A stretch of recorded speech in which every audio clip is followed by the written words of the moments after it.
Yes, good morning, all of you, and welcome to the session.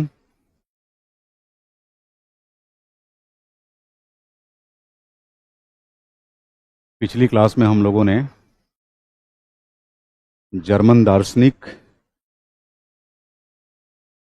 Hannah array के राजनीतिक चिंतन को पढ़ना शुरू किया था और उनके चिंतन का जो सबसे महत्वपूर्ण पक्ष है नागरिक गणतंत्रवाद पर उनका विचार, इसका हमने कल जायजा लिया था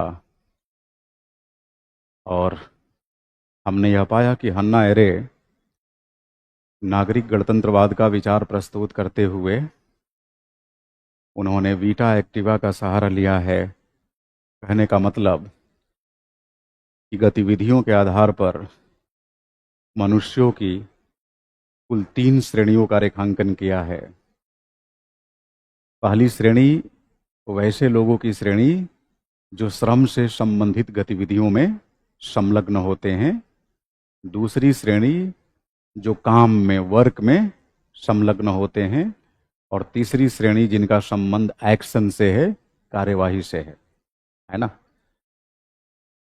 जो श्रम में संलग्न लोग हैं, हन्ना एरे उनकी गतिविधि को बहुत महत्व नहीं देती। उनका कहना है कि श्रम में संलग्न जो लोग हैं वो बेसिकली जीवन की उत्कृष्टता से वंचित रह जाते हैं। Yes, online students, you all are welcome to the session. Vidyasagar, Anmol, Jatin, Tauseef, Saloni and all, स्वागत है आप सभी का।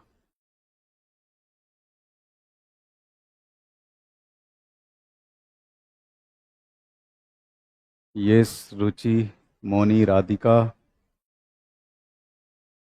You all are welcome to the session. जय हिंद।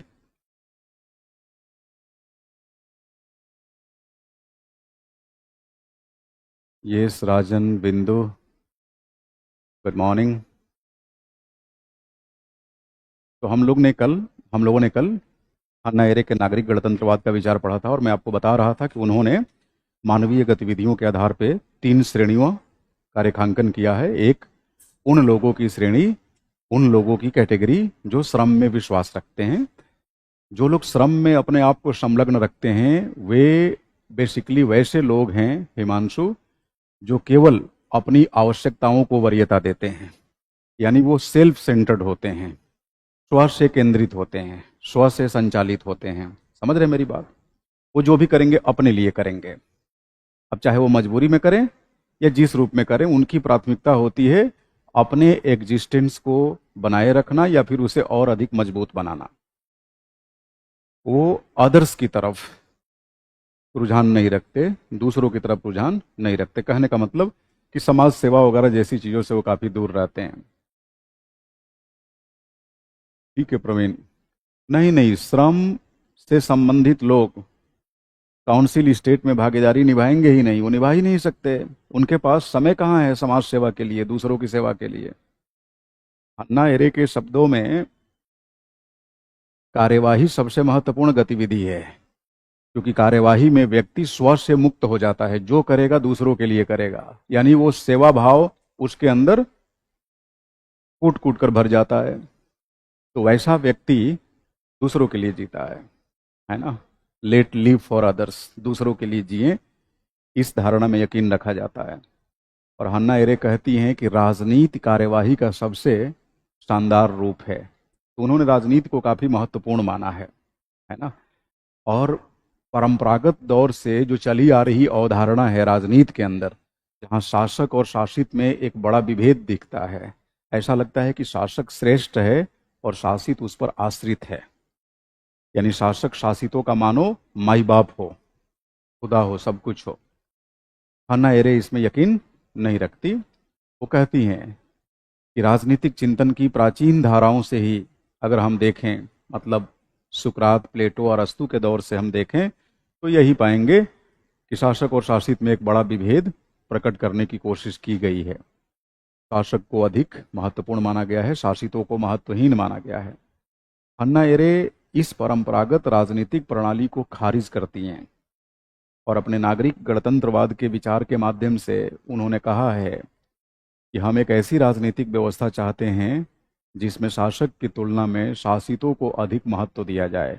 शासक केवल जनता का प्रतिनिधि होगा और जनता का प्रतिनिधि होने के नाते जनहितों को पूरा करना उसका प्रथमेव दायित्व होगा। समझ रहे हैं? शासक का मतलब ये नहीं है कि आप मनमाना व्यवहार करें। शासक का मतलब एक तरह से कह लीजिए जनता का सेवक। और हन्ना अरेरे कहती हैं कि जिनमें सेवा भाव हो उसी को राजनीति में आना चाहिए। एनिमल लेबोरेन यानी श्रम में यकीन रखने वाले लोग अगर राजनीति में आएंगे तो फिर राजनीति विकृत होगी, फिर राजनीति में अनैतिकता का आविर्भाव होगा, राजनीति में भ्रष्टाचार की गतिविधियां बढ़ेंगी, है ना? क्योंकि मान लीजिए राजनीति किसका काम है? सेवा का काम है। राजनीति में वो व्यक्ति उपयुक्त है जिसने पूरी तरह से अपने आप को दूसरों के लिए समर्पित कर दिया है। अब एनिमल लेबोरेन तो अपने आप को दूसरों के लिए समर्पित नहीं करेगा ना, उसके लिए राजनीति पार्ट टाइम जॉब होगी। पता चला पहले से उसके 50 पेट्रोल पंप चल रहे हैं और राजनेता इसलिए बना है ताकि हम अपने व्यवसाय को जहां एक तरफ सुरक्षा प्रदान कर सके वहीं दूसरी तरफ इसे और बढ़ा सके। अब बताइए ऐसे लोग अगर राजनीति में आएंगे तो आपको नहीं लगता कि राजनीति की जो अहमियत है, इसकी जो मान्यता है, इसकी जो विशिष्टता है, उसको डाइल्यूट करेंगे, उसको नुकसान पहुंचाएंगे? और इसी आधार पे आपको बताऊं, हन्ना अरेरे ने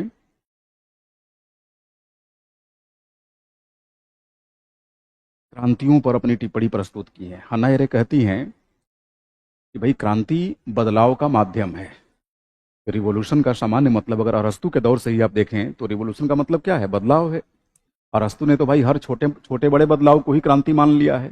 संविधान में संशोधन तक को उन्होंने रिवॉल्यूशन मान लिया है। खैर, उनका क्रांति का डेफिनेशन बड़ा सामान्य कोटि का है, जनरलाइज्ड है, लेकिन इतना तो तय है कि रिवॉल्यूशन का संबंध बदलाव से होता है, व्यवस्था परिवर्तन से होता है, इसमें कोई दो राय नहीं। हन्ना अरेरे भी क्रांति का यही मतलब मानती हैं कि रिवॉल्यूशन मीन्स बदलाव। लेकिन हन्ना अरेरे का कहना है कि ज्यादातर क्रांतियों का यह इतिहास रहा है कि क्रांतियों में हिंसा संलग्न हो ही जाती है। और चूंकि क्रांति और हिंसा का संबंध बड़ा सन्निकट होता है, नजदीकी होता है, इसलिए हन्ना अरेरे क्रांति को वरीयता नहीं देती। वो कहती है कि क्रांति उचित है लेकिन हमें इसे प्राथमिकता नहीं देना चाहिए क्योंकि इसके साथ हिंसा का तत्व जुड़ जाता है और केवल इस वजह से वो क्रांति को लेकर क्रिटिकल हैं। खैर, क्रांति पर अपनी व्याख्या प्रस्तुत करते हुए उन्होंने दुनिया की दो महत्वपूर्ण क्रांतियों का हवाला दिया है, एक अमेरिका की क्रांति और एक फ्रांस की क्रांति। अब देखिए उनके नागरिक गणतंत्रवाद के अंदर जो वीटा एक्टिवा की उन्होंने बात की है, कैसे उसका संबंध क्रांति से वो जोड़ती हैं। वो कहती हैं कि जो अमेरिकी क्रांति है ये अपने उद्देश्यों में सफल रही। क्यों? क्योंकि अमेरिका के क्रांतिकारियों की पहली मांग स्वतंत्रता थी, स्वतंत्रता। और हन्ना अरेरे कहती हैं कि स्वतंत्रता एक ऐसा वातावरण है जहां व्यक्ति का व्यक्तित्व अपने अधिकतम स्तर तक संवर पाता है, निखर पाता है। यही बात जे.एस. मिल भी कहता है। जे.एस. मिल भी स्वतंत्रता का समर्थक है और खास करके वो विचार और कार्य की स्वतंत्रता की वकालत करता है, जॉन स्टुअर्ट मिल, और कहता है कि विचार की स्वतंत्रता तो असीमित होनी चाहिए, कार्य की स्वतंत्रता पे संभव है आप निर्बंधन आरोपित कर दें, लेकिन विचारों की स्वतंत्रता के मामले में वो अनलिमिटेड लिबर्टी की बात करता है, जो आज व्यवहारिक नहीं है। लेकिन मिल तो मिल है भाई, बात करता है, दार्शनिक बात। करेंगे चर्चा जब कभी मिल पढ़ेंगे तो मेरा कहने का मतलब कि जिस तरह से जे.एस. मिल ने स्वतंत्रता को वरीयता दिया है, ठीक वैसे ही हन्ना अरेरे ने भी अपने दर्शन में स्वतंत्रता को समानता की तुलना में अधिक वरीयता दिया है। और हन्ना अरेरे कहती हैं कि अमेरिकी क्रांति का उद्देश्य स्वतंत्रता प्राप्ति था, फ्रांसीसी क्रांति का उद्देश्य क्या था? समानता प्राप्ति। समानता प्राप्ति, समानता का मतलब गरीब, अमीर, पढ़ा, अनपढ़ा, वह व्यक्ति जो राज्य की गतिविधियों में सक्रिय भागीदारी निभाता है प्लस वह व्यक्ति जो राज्य की गतिविधियों से दूर है, दोनों समान है। समानता की अवधारणा यही कहती है ना कि सभी समान हो। जब स्वतंत्रता को वरीयता दिया जाएगा तो परंपरागत रूप से स्वतंत्रता को नजरअंदाजी किया जाता है, और जब समानता को वरीयता देंगे तो परंपरागत रूप से स्वतंत्रता साइडलाइन होगी। ये तो पॉलिटिकल थ्योरी में आपने पढ़ा ही है।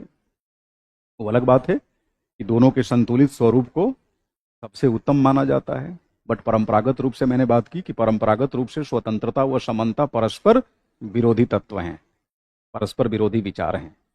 तो हन्ना एरेक कहती हैं कि अमेरिकी क्रांति का उद्देश्य स्वतंत्रता प्राप्ति थी तथा फ्रांसीसी क्रांति का उद्देश्य समानता प्राप्ति।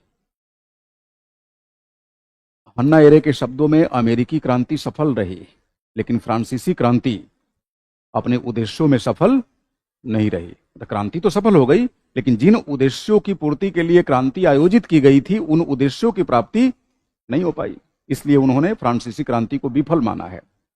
अब चूंकि फ्रांसीसी क्रांति ने समानता को उद्देश्य बना लिया, तो वैसे उसमें हुआ क्या कि राजनीतिक व्यवस्था में एनिमल लेबोरेन की संख्या बढ़ गई, यानी श्रम से जुड़ी हुई गतिविधियों को अंजाम देने वाले लोगों की संख्या राजनीति में बढ़ गई। अब जब एनिमल लेबोरेन पॉलिटिक्स में आएगा तो बताइए क्या वो राजनीति जैसी उत्कृष्ट कार्यवाही के साथ न्याय कर पाएगा? उन्होंने पहले ही नागरिक गणतंत्रवाद के सिद्धांत के अंदर बता दिया है कि राजनीति के लिए वही उपयुक्त है जिसने पूरी तरह से अपने आप को समाज सेवा के लिए, दूसरों की सेवा के लिए समर्पित कर दिया हो। क्या एनिमल लेबोरेन सेल्फ से बाहर निकल पाएगा, स्व से बाहर निकल पाएगा? नहीं। उन्होंने तो होमो फेबर तक के लिए पॉलिटिक्स उचित नहीं माना है। वो कहती हैं कि होमो फेबर को भी पॉलिटिक्स में बहुत वरीयता नहीं देनी चाहिए, एनिमल लेबोरेन को तो कतई नहीं देनी चाहिए, क्योंकि श्रम से जुड़ी गतिविधियों में संलग्न लोग कभी भी राजनीति के साथ न्याय नहीं कर पाएंगे। और फ्रांस के अंदर शासन व्यवस्था में श्रम से जुड़ी गतिविधियों में संलग्न लोगों की संख्या बढ़ गई, राजनीति में उनकी भागीदारी बढ़ गई, लिहाजा वो क्रांति के उद्देश्यों को पूर्ण नहीं कर पाए। अमेरिका में अमेरिकी क्रांति का उद्देश्य स्वतंत्रता प्राप्ति है, तो क्रांति सफल होने के बाद जब अमेरिका की नई राजनीतिक व्यवस्था की नींव रखी गई, उसकी संवैधानिक योजना तैयार की गई, सरकार का गठन किया गया, तो सरकार के गठन में किन्हें तवज्जो दिया गया? मतलब एनिमल लेबोरेन को तो तवज्जो नहीं दिया गया। इसलिए अमेरिकी क्रांति सफल रही, ऐसा मानना है किसका? हन्ना एरेक का। एक फेसेट आपको पढ़ना था ना, क्रांति पर हन्ना एरेक का विचार। तो क्रांति पर उन्होंने विचार देते समय दो ही क्रांतियों का हवाला दिया है, अमेरिकी क्रांति और फ्रांसीसी क्रांति। और इस विचार की बुनियाद में नागरिक गणतंत्रवाद पे हन्ना एरेक जो कहती हैं, आपको नहीं लगता कि इन विचारों का संबंध है? अगर पहले से आपको मालूम है कि हन्ना एरेक के अनुसार राजनीति में उसे ही जाना चाहिए जो एक्शन में विश्वास रखता है, कार्यवाही में विश्वास रखता है, श्रम और कार्य नहीं बल्कि कार्यवाही। और कार्यवाही में कोई दूसरा पक्ष नहीं होता, पहला पक्ष भी व्यक्ति है और दूसरा पक्ष भी व्यक्ति है, यानी दोनों पक्ष व्यक्ति ही है। जबकि श्रम और कार्य में एक पक्ष व्यक्ति होता है और दूसरा पक्ष प्रकृति होती है। हाँ, ये उन्होंने जरूर कहा है कि कार्य श्रम की तुलना में श्रेष्ठ गतिविधि है, क्योंकि कार्य एक ऐसी गतिविधि है जहां व्यक्ति स्व से खुलकर थोड़ा पर की तरफ मूव करता है, मतलब वो समाज में रुचि लेना शुरू करता है। लेकिन इतना नहीं कहेंगे कि वो पूरी तरह से समाज सेवक बन गया। यही अभिरुचि की डिग्री जब बढ़ जाएगी और समाज सेवा के प्रति उसके अंदर का समर्पण भाव व्यापक हो जाएगा, तो फिर वो कार्यवाही का रूप ले लेगा। कार्यवाही का उपलब्ध जितनी कार्यवाहियां हैं उन समस्त कार्यवाहियों में राजनीति सर्वोत्कृष्ट कोटि की कार्यवाही है। अब जरा सोचिए, राजनीतिक व्यवस्था में जन सहभागिता के लिहाज से आपको नहीं लगता कि हन्ना एरेक के नागरिक गणतंत्र में, यानी हन्ना एरेक जिस राजनीतिक व्यवस्था की बात कर रही हैं, वहां पर बहुसंख्यक लोगों की सहभागिता सुनिश्चित नहीं हो पाएगी, क्योंकि एनिमल लेबरोन से तो वैसे ही दूरी बना रही हैं, होमो फेबर से भी बहुत नजदीकी नहीं है। राजनीति के लिए उन्होंने अलग ही कैटेगरी निर्धारित कर दी है, जिसने पूरी तरह अपने आप को लोगों की सेवा के लिए समर्पित कर रखा हो, उसे राजनीति में आना चाहिए। ऐसे लोगों की तो संख्या कम होगी, है। तो हन्ना एरे इतना जरूर कहती है कि जन सहभागिता के आधार पर शासन व्यवस्था का संचालन होगा, सत्ता का भी केंद्रीकरण भी होगा, लेकिन जन सहभागिता में क्या प्रचुर जन सहभागिता होगी? नहीं। जन सहभागिता में भी सिलेक्टेड लोग ही होंगे, सिलेक्टिव लोग, सेलेक्टिव अप्रोच अपनाया जाएगा, गिने चुने लोग जिन्हें हम श्रम तथा कार्य से अलग मानकर चलेंगे, जो कार्यवाही में यकीन रखते हैं। ये छोटा मोटा एग्जाम्पल बताता हूं आपको। मान लीजिए कोई व्यक्ति कहता है कि मैं समाज सेवी हूं, तो आपको नहीं लगता कि एक व्यक्ति समाज सेवी होने के नाते वो कार्यवाही में विश्वास रख रहा है? कोई कहता है कि मैं राजनेता हूं, तो जाहिर सी बात है उसे भी हम मान लेते हैं कि वो कार्यवाही में यकीन रख रहा है। और भी अन्य प्रकृति के लोग हैं।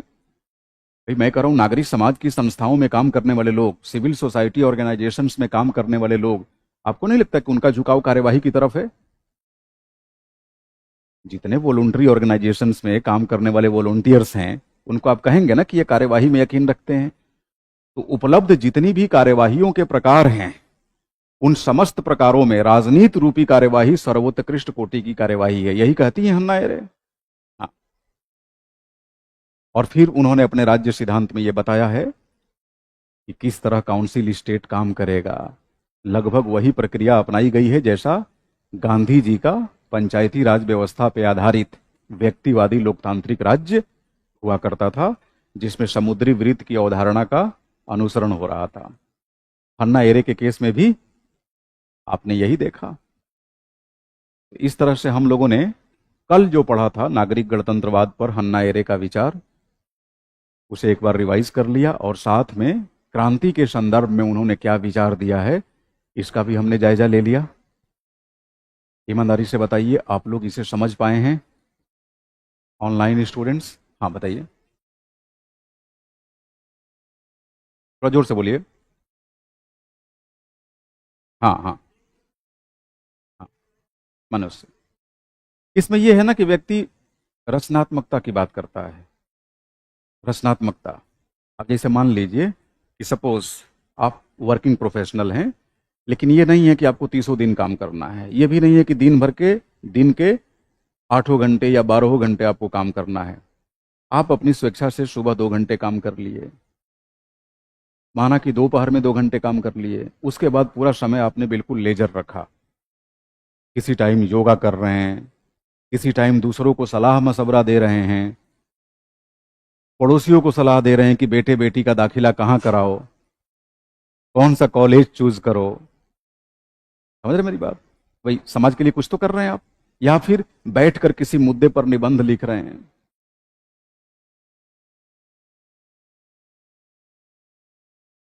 समझ रहे मेरी बात? आप जैसे मान लीजिए आज सुबह सुबह का वाकया, मेरे एक मित्र ने मतलब मेरे साथ के ही हैं, पटना हाई कोर्ट के, उनकी कॉल आई कि जस्टिस चंद्रचूड़ के फैसले के संज्ञान में जरा बाबरी मस्जिद और राम मंदिर पर एक आर्टिकल भेजिए। अब पता है हम सुबह से शाम तक क्लास में बिजी हैं, अब आर्टिकल लिखने के लिए हमें मुहूर्त निकालना पड़ेगा। मैं कहा भेज जरूर दूंगा, लेकिन कमिट नहीं करूंगा कि कल ही भेजूं या परसों भेजूं। किसी पेपर, न्यूज़पेपर या मैगजीन्स वगैरह को देना होगा। इसका मतलब कि जैसी रचनात्मकता चाहिए, क्या हम रचनात्मकता के लिए समय निकाल पा रहे हैं? इसका मतलब कि हम एक ऐसे प्रोफेशन में हैं जहां रचनात्मकता दर्शा सकते हैं, लेकिन जिस रूप में दर्शाना चाहिए उस रूप में नहीं दर्शा पा रहे हैं, क्योंकि हम होमो फेवर होते हुए भी एनिमल लेबोरेन का लाइफ जी रहे हैं। सुबह से शाम तक नेक टू नेक, ये क्लास वो क्लास। कहाँ है इसमें क्रिएटिविटी बताओ? अब बताइए, हमारे जैसे लोगों के लिए राजनीति उचित है हन्ना एरे के अनुसार? अच्छा, भारत की राजनीतिक व्यवस्था के अनुसार कोई दिक्कत नहीं है। जितने बड़े बड़े व्यवसायी धन्ना सेठ हैं सब राजनीति में हैं। वो क्या है, सारे के सारे एनिमल लेबोरेन हैं। ठीक है। शाहिद,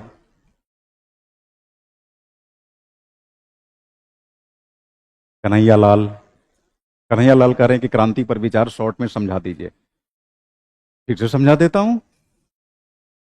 अगर नागरिक गणतंत्रवाद का हन्ना एरे का विचार समझ गए होंगे तो क्रांति पर उनके विचार को समझने में रत्ती भर भी समस्या नहीं होगी। उनका साफ साफ कहना है कि राजनीति जैसे सर्वश्रेष्ठ कार्यवाही में उन्हीं को शामिल होना चाहिए जो श्रम तथा कार्य की श्रेणी से बाहर निकल चुके हैं। समझ रहे मेरी बात? अच्छा, ऐसे लोगों की संख्या समाज में कितनी होती है? 80। बहुत कम होती है, मुट्ठी भर। हर कोई एग्जिस्टेंस के लिए परेशान है। अब जैसे मान लीजिए आप सिविल सेवा की तैयारी कर रहे हैं, मान के लीजिए कर ही रहे हैं, बस ये मान लीजिए कि संभव है आपने ये लक्ष्य कुछ इस तरीके से सेट किया होगा कि चाहे कुछ भी हो जाए परीक्षा तो पास करनी ही करनी है। जिंदगी का सवाल है, कैरियर का सवाल है। इस तरह की धारणा आपके मन में डेवलप हो जाती है। आपको मालूम है गाहे बेगाहे आप कह नहीं पाते हैं, हकीकत ये है कि ये अस्तित्व का सवाल है, एग्जिस्टेंस का सवाल है। और जिसके लिए एग्जिस्टेंस का सवाल वरीयता बन जाए, प्राथमिकता बन जाए, समझ लीजिए क्रिएटिविटी के लिए उसके पास समय नहीं है। और रही बात एक्शन, कार्यवाही, कार्यवाही के लिए तो कतई समय नहीं है।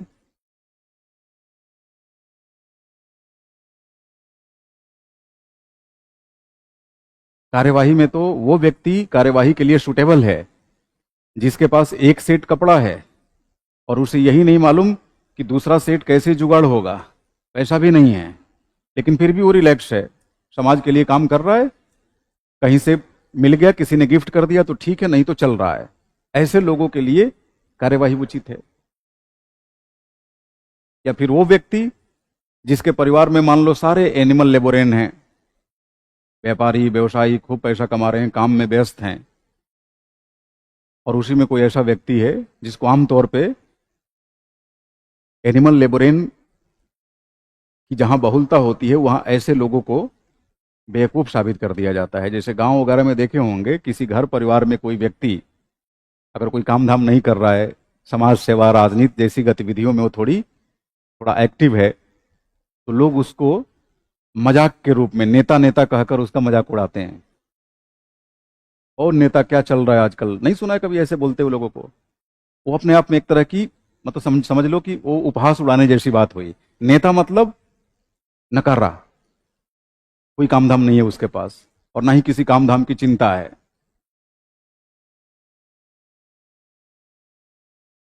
रुचि, पहले जो मैं समझा रहा हूं उसको ध्यान से समझिए, है ना? फिर आपके आंसर का जवाब दे दूंगा। ऐसा तो है नहीं कि चैट बॉक्स मेरी बिल्कुल रेटिना के अंदर सेट किया गया है कि जो भी आप लिखेंगे हमेशा नजर पड़ जाएगी। तो पहले धैर्य से जो चीजें समझाई जाए उसको समझिए, अन्यथा कल आप ही कह रही थी ना कि जब आप समझाते हैं तब नींद आती है। वो नींद समझाने की वजह से नहीं आती, चीजें आपको समझ में नहीं आती है इसलिए नींद आती है। और समझ में क्यों नहीं आती है? आपको मालूम है इस समय कंसंट्रेशन टाइम, कि एक साथ कंसंट्रेट होकर दिमाग को स्थिर रख के हम किसी कॉन्सेप्ट को समझ सके, बड़ा बुरा हाल है। मतलब आधा मिनट भी नहीं है, मिनट का एक चौथाई से भी कम है, बमुश्किल 12 से 14 सेकेंड। अभिषेक,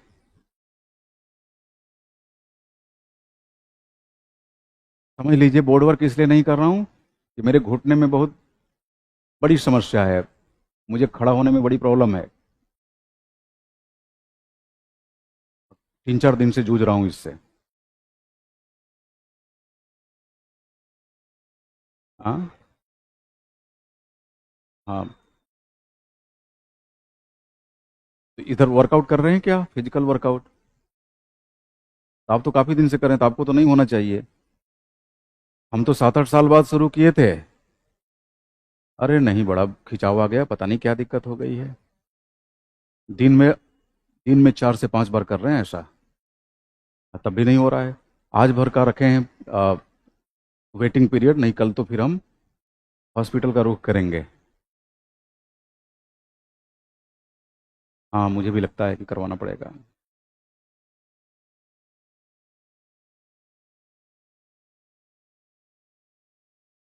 हाँ, तो ये तो चौथा दिन है आज।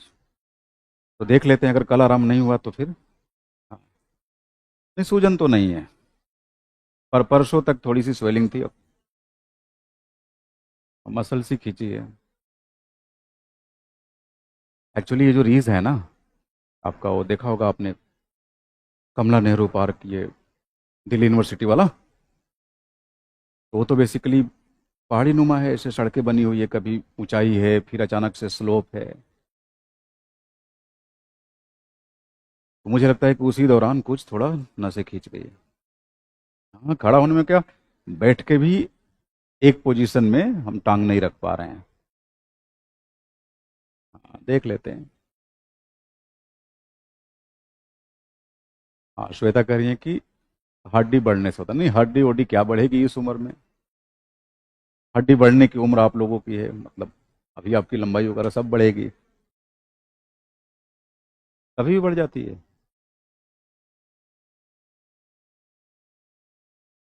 नहीं नहीं, हड्डी उड्डी क्यों बढ़ेगी भाई।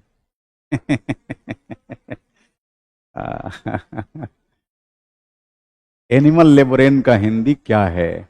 जतिन, वह व्यक्ति जो पशुवत जीवन जीते हैं, है ना, जो केवल व केवल अपने अस्तित्व की चिंता करते हैं, उनको एनिमल लेबोरेन बोला गया।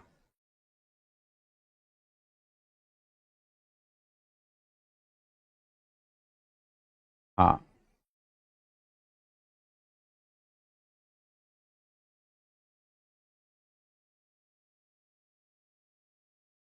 तो चलो एक बार क्रांति पर विचार इधर समझा ही देता हूँ बोर्ड पे, हालांकि आपको समझा तो चुका ही हूँ, बट फिर भी।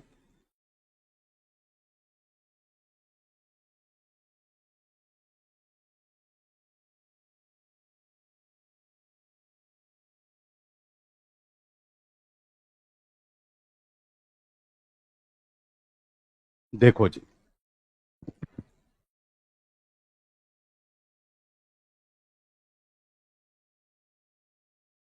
अन्ना एरे का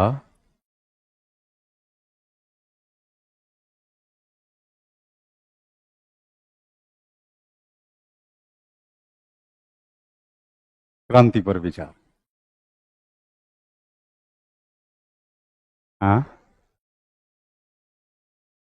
नहीं, हिंदी में ऐसे ही लिखते हैं, अन्ना।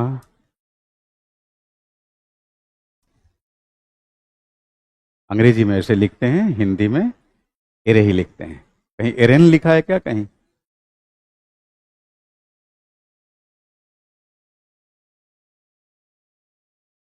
अच्छा, वो, हाँ, नहीं नहीं, ऐसे ही लिखेंगे आप।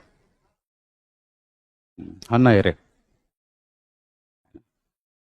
हिंदी की भी पॉलिटिकल साइंस की टेक्स्ट बुक्स में हिंदी में भी ऐसे ही लिखा होता है, अन्ना एरे। देखिए, पहली बात जो आपको दो दो बार मैं समझा चुका हूं, फिर भी, हन्ना एरे कहती हैं कि क्रांति का संबंध किससे है? बदलाव अथवा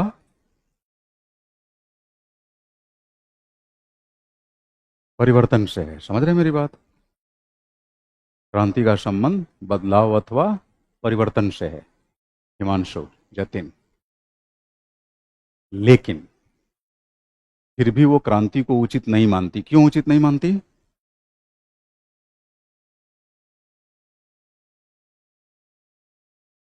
हाँ, क्योंकि क्रांति में हिंसा का तत्व संलग्न होता है।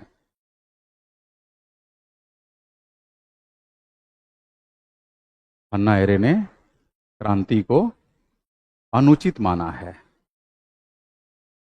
क्यों अनुचित माना है? क्योंकि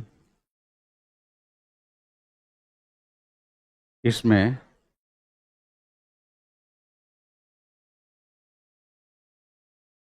किसी न किसी रूप में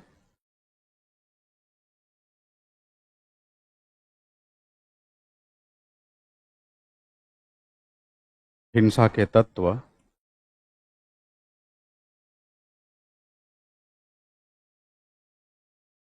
संलग्न हो ही जाते हैं।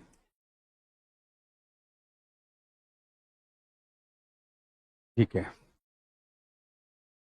अब देखिए, हन्ना एरे क्रांति पर अपना विश्लेषण प्रस्तुत करते हुए दुनिया की दो मशहूर क्रांतियों का हवाला देती हैं, है ना।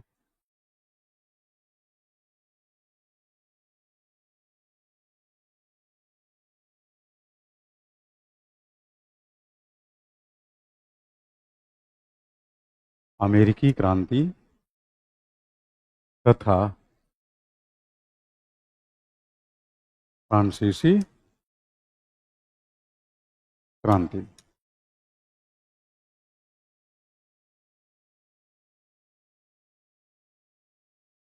यूएस रिवॉल्यूशन एंड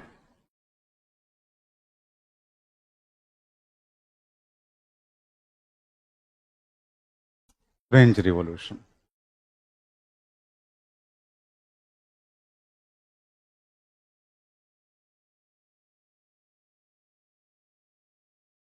हन्ना एरे कहती हैं कि अमेरिकी क्रांति का उद्देश्य क्या था? टू अटेन लिबर्टी, स्वतंत्रता की प्राप्ति। इसका उद्देश्य था अमेरिकी क्रांति का। अच्छा, फ्रांसीसी क्रांति का उद्देश्य क्या था? टू अटेन इक्वालिटी, समानता की प्राप्ति, समानता की प्राप्ति। अब देखो, जब लिबर्टी की बात होगी, लिबर्टी की बात, तो ऑब्वियस सी बात है योग्यता को वरीयता दिया जाएगा। भाई, लिबर्टी के साथ हमेशा योग्यता का भाव जुड़ा होता है। यहां पर राजनीति में, पॉलिटिक्स में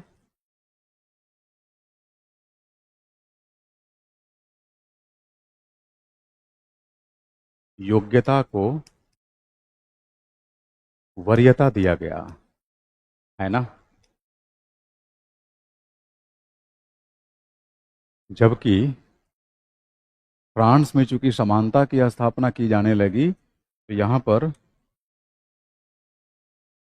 राजनीति में योग्यता को उपेक्षित कर दिया गया।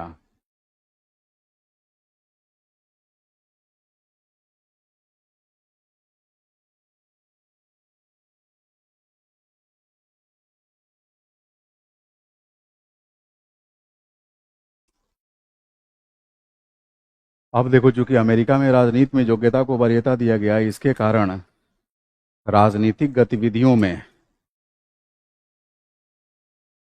श्रम जैसी गतिविधि में संलग्न या श्रम से जुड़े हुए लोगों की सहभागिता कम रही, है ना। किसकी सहभागिता अधिक रही? उन लोगों की सहभागिता अधिक रही जो कार्यवाही में यकीन रखते हैं, है ना। आप कह सकते हैं कि एनिमल लेबोरेन की सहभागिता नहीं रही यहाँ, है ना। किसकी सहभागिता रही? उन लोगों की सहभागिता को बढ़ावा मिला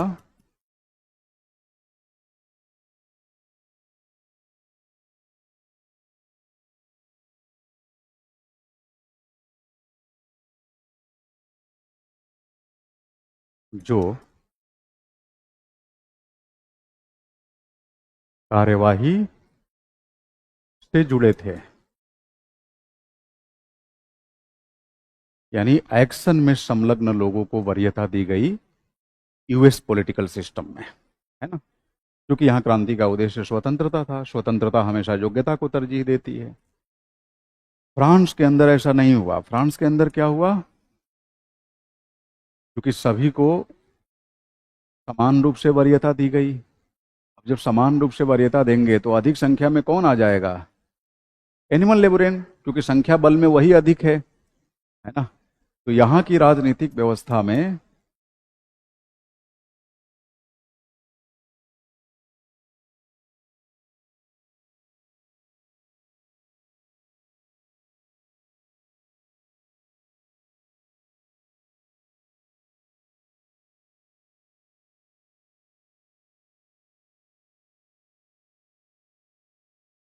एनिमल लेबोरेन की संख्या बढ़ी, और एनिमल लेबोरेन जाहिर सी बात है, राजनीति जैसी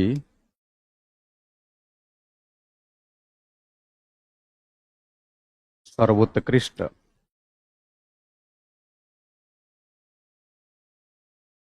सर्वोत्कृष्ट गतिविधि के साथ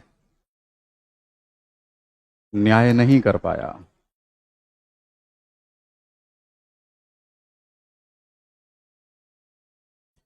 जबकि अमेरिका में योग्य लोग राजनीति में आए, इसके कारण क्या हुआ? यहां लोग राजनीति के साथ न्याय कर पाए।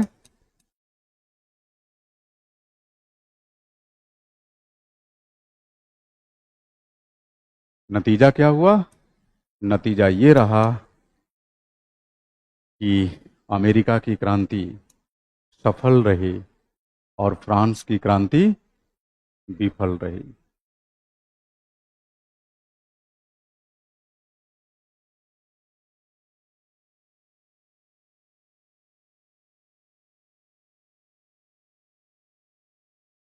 तो देख रहे हैं, इन्होंने क्रांति पर भी अपना विचार देते हुए वीटा एक्टिवा का सहारा लिया है।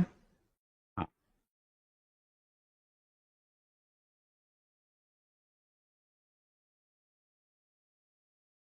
क्लियर है।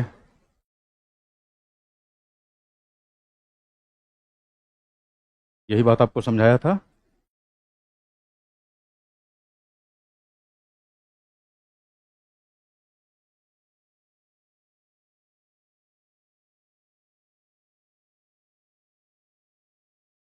अब इसको लिख लीजिए, फिर हम लोग फांसीवाद पर इनके ओपिनियन को पढ़ेंगे, हन्ना एरे के।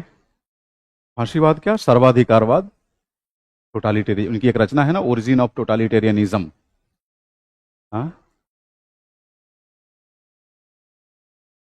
अच्छा, तो कोई नहीं, हेडिंग काट लीजिए।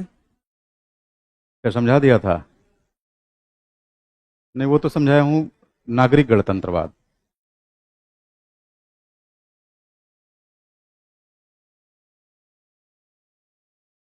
हाँ, कोई नहीं, अभी लिख लीजिए, क्रांति पर हन्ना एरे का विचार।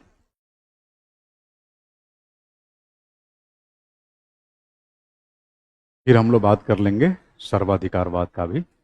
पिछली स्लाइड ये है।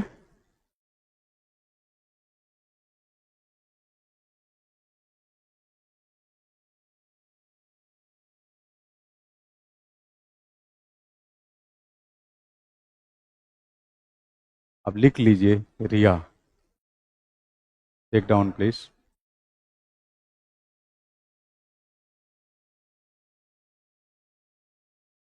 हन्ना एरे ने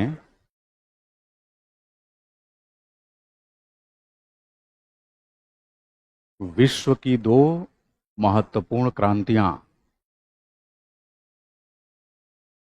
विश्व की दो महत्वपूर्ण क्रांतियां जैसे अमेरिकी क्रांति तथा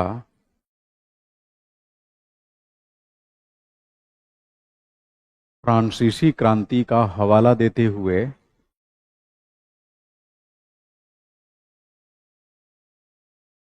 अमेरिकी क्रांति तथा फ्रांसीसी क्रांति का हवाला देते हुए क्रांति के संबंध में हवाला देते हुए क्रांति के संबंध में क्रांति के संबंध में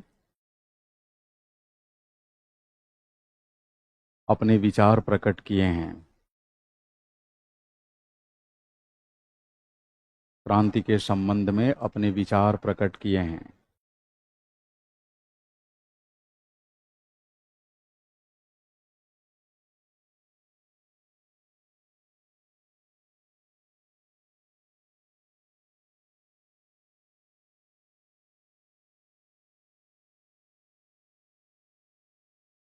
अन्ना एरे के अनुसार क्रांति का संबंध परिवर्तन से है। क्रांति का संबंध परिवर्तन से है तथा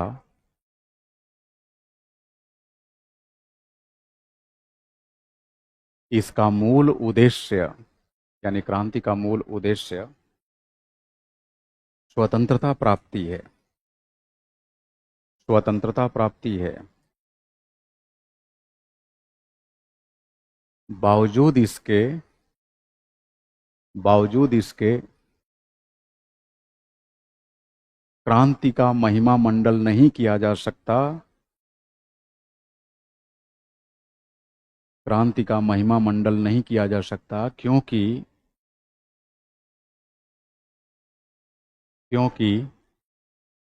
यह मुख्यतः एक हिंसात्मक गतिविधि है। क्योंकि यह मुख्यतः एक हिंसात्मक गतिविधि है।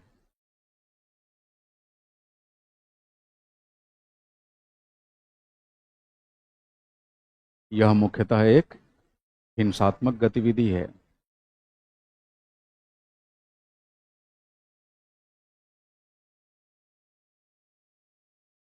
अमेरिका तथा फ्रांस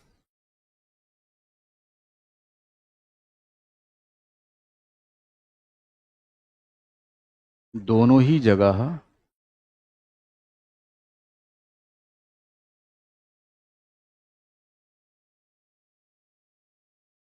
प्रारंभ में स्वतंत्रता प्राप्ति के लिए ही क्रांति हुई। स्वतंत्रता प्राप्ति के लिए ही क्रांति हुई।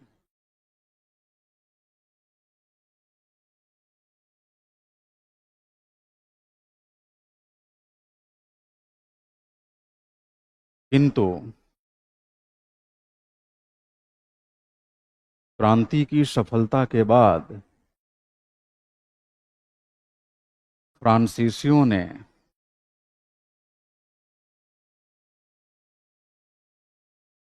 उद्देश्यों में बदलाव कर दिया। फ्रांसीसियों ने उद्देश्य में बदलाव कर दिया और स्वतंत्रता की तुलना में समानता को वरीयता देने लगे।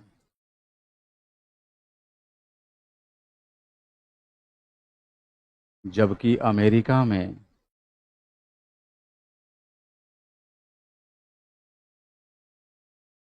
बाद में भी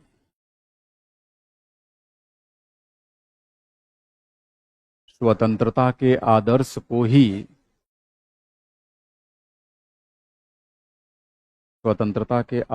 ही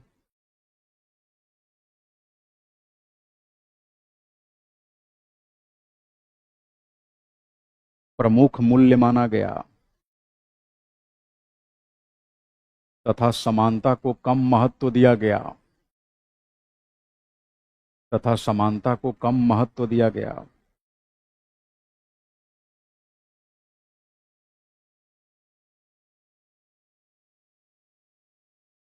इस लिहाज से अगला वाक्य लिखिए। इस लिहाज से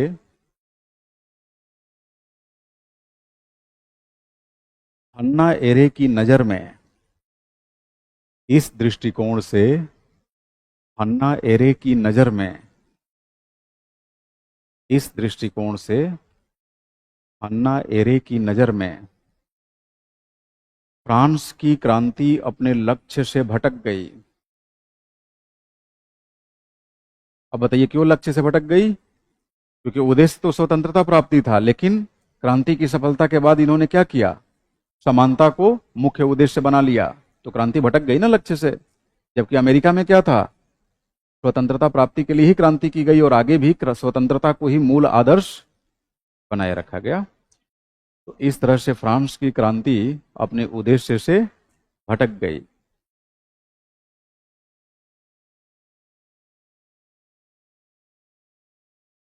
क्रांति के उपरांत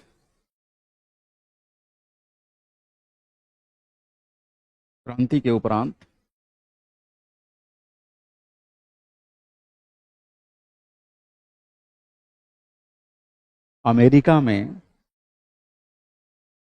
जो राजनीतिक व्यवस्था विकसित हुई, जो राजनीतिक व्यवस्था विकसित हुई उसमें केवल सीमित व्यक्तियों को ही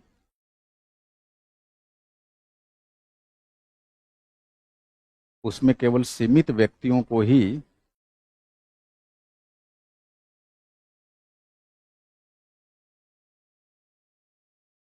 शासनिक गतिविधियों के संचालन में भागीदार बनाया गया। उसमें केवल सीमित व्यक्तियों को ही शासनिक गतिविधियों के संचालन में भागीदार बनाया गया।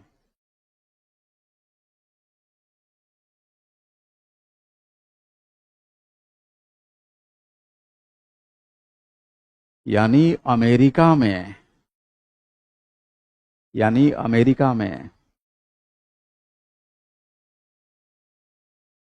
एनिमल लेबोरेन को राजनीति में वरीयता नहीं दी गई।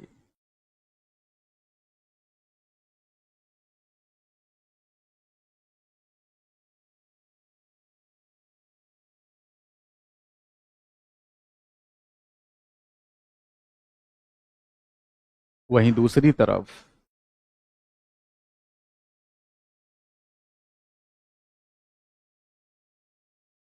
फ्रांस के क्रांतिकारियों ने क्रांति के उपरांत वहीं दूसरी तरफ फ्रांस के क्रांतिकारियों ने क्रांति के उपरांत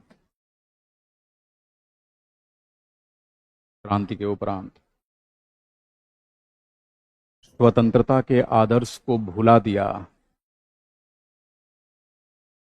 और समानता को प्रमुख आदर्श मान लिया।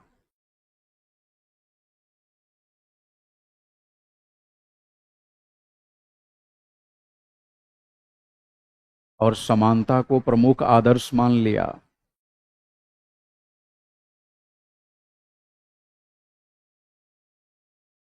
इसकी वजह से फ्रांस की राजनीति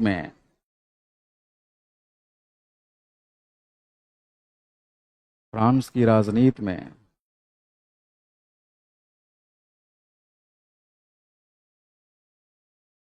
एनिमल लेबोरेन का प्रभाव बढ़ गया। यानी श्रम से जुड़े लोगों का प्रभाव बढ़ गया और उन्होंने क्रांति के मुख्य उद्देश्य को विनष्ट कर दिया। नतीजा फ्रांस में निरंकुश तंत्र विकसित हुआ।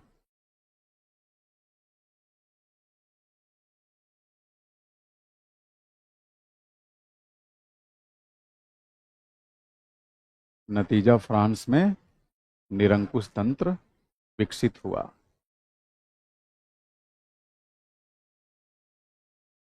क्लियर है? यह है हन्ना एरे का क्रांति पर विचार। अभी तक हन्ना एरे के चिंतन में हम लोगों ने दो फेसेट्स को कंप्लीट किया। एक नागरिक गणतंत्रवाद पर उनका विचार और दूसरा क्रांति पर विचार। आपसे जब भी पूछा जाएगा बता पाएंगे? पक्का? अभी अभी हमने क्रांति पर विचार कंप्लीट किया, आपको दो दो बार समझाया, तीसरी बार में लिखवाया भी। तो बताइए, क्रांति पर हन्ना एरे के विचार को जरा मुझे समझाइए, बैठ के आराम से।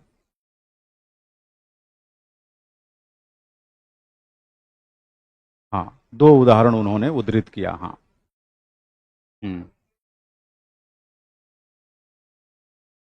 हाँ, देखिए, हन्ना एरे मानती हैं कि क्रांति का मुख्य उद्देश्य स्वतंत्रता प्राप्ति ही है। तो फ्रांस और अमेरिका दोनों की क्रांतियां इसी उद्देश्य के लिए आयोजित की गई। लेकिन जैसे क्रांति सफल हुई, फ्रांसीसियों ने स्वतंत्रता को भुला दिया और समानता को ही मूल आदर्श मान लिया, जबकि अमेरिकियों ने आगे भी स्वतंत्रता को बनाए रखा। ठीक है, दूसरा क्या बताएंगे? फ्रांसीसियों ने समानता को मूल आदर्श मान लिया, इससे राजनीति को क्या नुकसान हुआ? हाँ, एनिमल लेबोरेंट की संख्या बढ़ गई। अब श्रम से जुड़े लोगों की संख्या अगर राजनीति में बढ़ जाएगी तो क्या वो राजनीति के साथ न्याय कर पाएंगे? नहीं, क्योंकि हन्ना एरे पहले ही नागरिक गणतंत्रवाद का विचार देते हुए बता चुकी हैं कि राजनीति किसके लिए उचित है या कौन राजनीति में फिट बैठेगा। हाँ, तो फ्रांस की क्रांति के बाद जब वहां राजनीतिक प्रणाली गठित हुई, नई राजनीतिक प्रणाली, तो उसमें किसका दबदबा हो गया? एनिमल लेबोरेंट का। इसलिए फ्रांस की राजनीतिक व्यवस्था के साथ न्याय नहीं हो पाया। अच्छा, अमेरिका की राजनीतिक व्यवस्था के साथ न्याय क्यों हो पाया? हाँ, वहां एनिमल लेबोरेंट नहीं रहे। हम्म।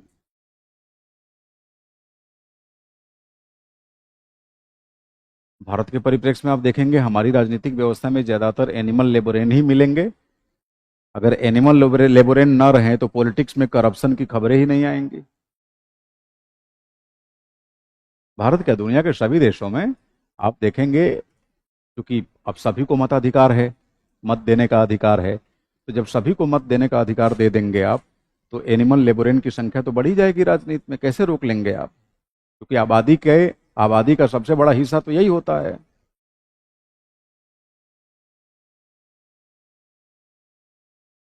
हाँ, बिल्कुल सही कहा राजन आपने, और प्रवीण ने भी। हाँ, मैं समझ गया, आप सब लोग समझ गए हैं। ऑनलाइन वाले लोग भी देखिए कितना तेजी से टाइप करते हैं, पूरा उत्तर लिख डाला, मतलब उसका क्रक्स। हाँ, बताइए। हाँ, बिल्कुल उनके अनुसार सफल नहीं है। बिल्कुल सही सवाल आपने पूछा। वही अगर हन्ना एरे के दृष्टिकोण से हम बात करें तो भारत व भारत जैसे देशों की आज़ादी क्या सफल मानी जाएगी? नहीं मानी जाएगी, है ना। अब विचार तो आदर्श मूलक है ना। अब राज्य सिद्धांत में बताइए, हम कौन सा गांधी का राज्य सिद्धांत फॉलो करते हैं? लास्ट में थोड़ा पंचायती राज के नाम पर हमने चटनी चटा दी हल्का सा, है ना। बट जिस तरह के डिसेंट्रलाइजेशन की बात गांधी जी करते थे, क्या उस तरह से हम डिसेंट्रलाइजेशन कर पा रहे हैं? कभी कभी अति उत्साह में आते हैं तो किसी योजना के माध्यम से नकलबाजी करने की कोशिश करते हैं कि चलो प्लानिंग कमीशन हटा दो, नीति आयोग लाओ, अब टॉप टू बॉटम नहीं बल्कि बॉटम अप डिसेंट्रलाइजिंग अप्रोच को फॉलो फॉलो करेंगे। बट वो व्यवहार में कहाँ हो पाता है? हाँ, हाँ, बिल्कुल बिल्कुल नुकसान है, तभी तो उसे नहीं अपनाया गया। तो ऐसा थोड़ी है कि इनके चिंतन के समस्त पक्ष को आप हूबहू स्वीकार कर सकते हैं, नहीं। लेकिन इतना तो जरूर कहेंगे ना कि क्या आज की राजनीतिक व्यवस्था में हम शुचिता की बात नहीं करते? करते हैं। क्या आज की राजनीतिक व्यवस्थाओं में हम नैतिकता की बात नहीं करते? करते हैं। भाई, इन लोगों ने उसी की तो पेशकश की है कि राजनीति हुकूमत अथवा शासन का माध्यम नहीं है, राजनीति सेवा का माध्यम है ना। तो हन्ना एरे का जो राज्य सिद्धांत है ये बहुत हद तक गांधी के विचारों से मैच करता है। ठीक है, तो अब इनके चिंतन का एक महत्वपूर्ण फेसेट और रह गया है, और वो कौन सा है? सर्वाधिकारवाद पर हन्ना एरे का विचार। देखो जी, हन्ना एरे की एक रचना है द ओरिजिन ऑफ टोटालिटेरियनिज्म। दो रचनाएं इनकी महत्वपूर्ण है, कौन कौन सी? The modern prince and the origin of totalitarianism. अभिषेक करें, अगर हमने राज्य को ज्यादा ताकतवर बनाया तो भारत की अखंडता को खतरा होगा। पता नहीं कहाँ से कौन सी बात आप जोड़ रहे हैं। आप चले गए फेडरल स्ट्रक्चर पे। यहाँ जो हम राज्य शब्द का प्रयोग कर रहे हैं वो पूरे देश के राष्ट्र राज्य के परिप्रेक्ष्य में कर रहे हैं, और हमें तो नहीं लगता कि आपकी टिप्पणी का ऑनगोइंग टॉपिक से कहीं कोई संबंध है ना। हमने अभी कहाँ बात की कि संघ को कमजोर राज्य को मजबूत बदलाओ बनाओ, ऐसी कोई बातचीत नहीं हुई है। इस तरह की बातें होंगी पार्ट बी में। मतलब अभिषेक को मन में जो आएगा एक बार लिख ही डालेंगे, चाहे बाद में भले संशोधन कर दिया जाए। चलिए कोई नहीं, सुनिए। हमने बताया कि हन्ना एरे ने अपनी रचना द ओरिजिन ऑफ टोटालिटेरियनिज्म के माध्यम से सर्वाधिकारवाद के बारे में अपनी व्याख्या प्रस्तुत की है। अब सवाल ये उठता है कि सर्वाधिकारवाद का मतलब क्या है। सर्वाधिकारवाद को ही टोटालिटेरियनिज्म कहते हैं।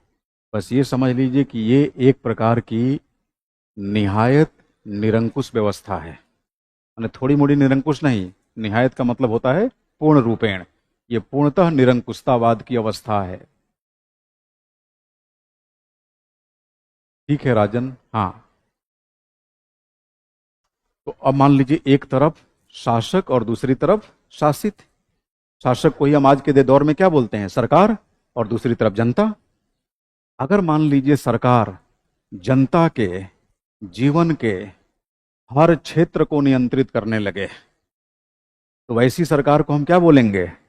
सर्वाधिकारवादी। सर्वाधिकारवादी।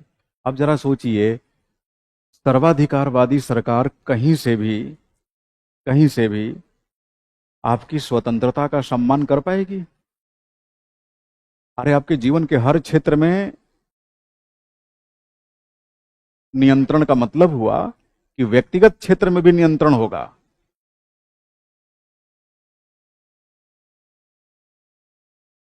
हाँ, मतलब वहां भी संतुलित रूप में ही हस्तक्षेप होता है। अगर पूर्ण रूपेण हस्तक्षेप करेंगे तो चाइना बहुत बड़ा देश है ना, क्रांति की संभावना बढ़ जाएगी। तो हाँ ठीक है, साम्यवादी शासन प्रणालियों में सर्वाधिकारवाद की, हाँ उनका मतलब रेफरेंस तो मिल ही जाता है। आप कह सकते हैं कि सर्वाधिकारवाद से उनका जुड़ाव होता है। और स्वयं हन्ना एरे जब टोटालिटेरियनिज्म की बात करती हैं तो बेसिकली 3 हुकूमतों का एग्जाम्पल देती हैं।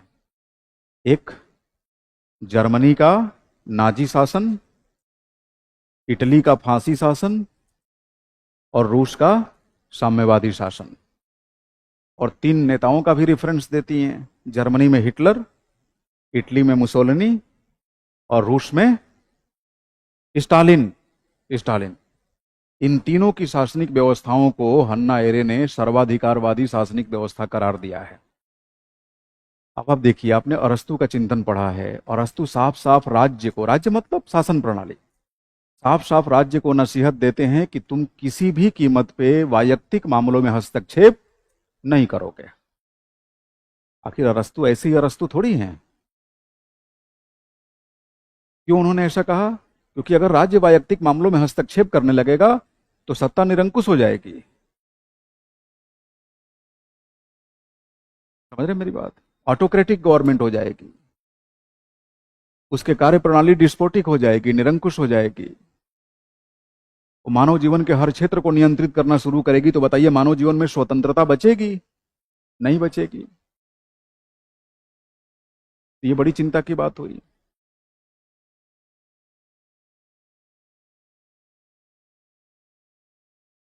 अब ये जो सर्वाधिकारवादी शासन प्रणालियां हैं,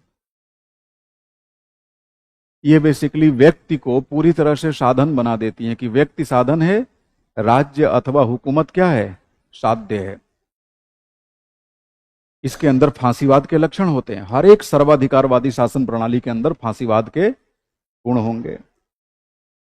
और फांसीवादी राजनीतिक विचारधारा के बारे में आप अवगत हैं। ये वास्तव में कोई विचारधारा होती ही नहीं है। इसमें केवल व केवल राज्य और जो सर्वोच्च नेता है उसका महिमा मंडल किया जाता है। सब कुछ उसकी इच्छा के अनुसार चलता है। फांसीवादी नेता या फांसीवादी शासक जैसी चाहत प्रकट करेगा, जैसा विचार प्रकट करेगा, वही सभी की विचारधारा हो जाएगी। इसमें साम्राज्यवाद के लक्षण होते हैं, हिंसा के लक्षण होते हैं, विस्तारवादी नीतियों को बढ़ावा दिया जाता है, युद्ध का महिमा मंडल किया जाता है, हिंसा को जायज ठहराया जाता है। लोगों के मन में एक ऐसी विचारधारा भर दी जाती है, इंस्टॉल कर दी जाती है उसके सॉफ्टवेयर में, कि ऐसा लगने लगता है कि बस यही विचारधारा हमें पूर्ण सत्य से रूबरू करा सकती है। एक छोटा सा एग्जाम्पल आपको मैं देता हूं, ध्यान रखिएगा। सर्वाधिकारवादी शासनिक प्रणालियां या फांसीवादी शासनिक प्रणालियां दो तरीके से लोगों को नियंत्रित करती है। मेरी बात ध्यान से सुनेंगे सब लोग। दो तरीके से नियंत्रित करती है। पहला विचारधारा के माध्यम से और दूसरा बल के माध्यम से। जब विचारधारा के माध्यम से लोगों को नियंत्रित करने की कोशिश की जाती है तो लोगों को यह विश्वास दिलाने का प्रयास किया जाता है कि विचारधारा ही वह साधन है जो आपको पूर्ण सत्य की तरफ ले जाएगा। और विचारधारा प्रमाणित तथ्य और तर्कों को तोड़ मरोड़ के पेश करेगी। क्योंकि ये कौन सी विचारधारा है? पूर्ण स्थापित विचारधारा नहीं है। ये फांसीवादी हुकूमत के द्वारा प्रस्तुत की गई विचारधारा है। अब एक छोटा सा एग्जाम्पल बताता हूं, आप इसको राजनीतिक पूर्वाग्रह के भाव से मत लीजिएगा। आज से 10-15 वर्ष पहले अगर भारत में आप सर्वे कराते और पूछते कि बताइए गांधी बनाम गोडसे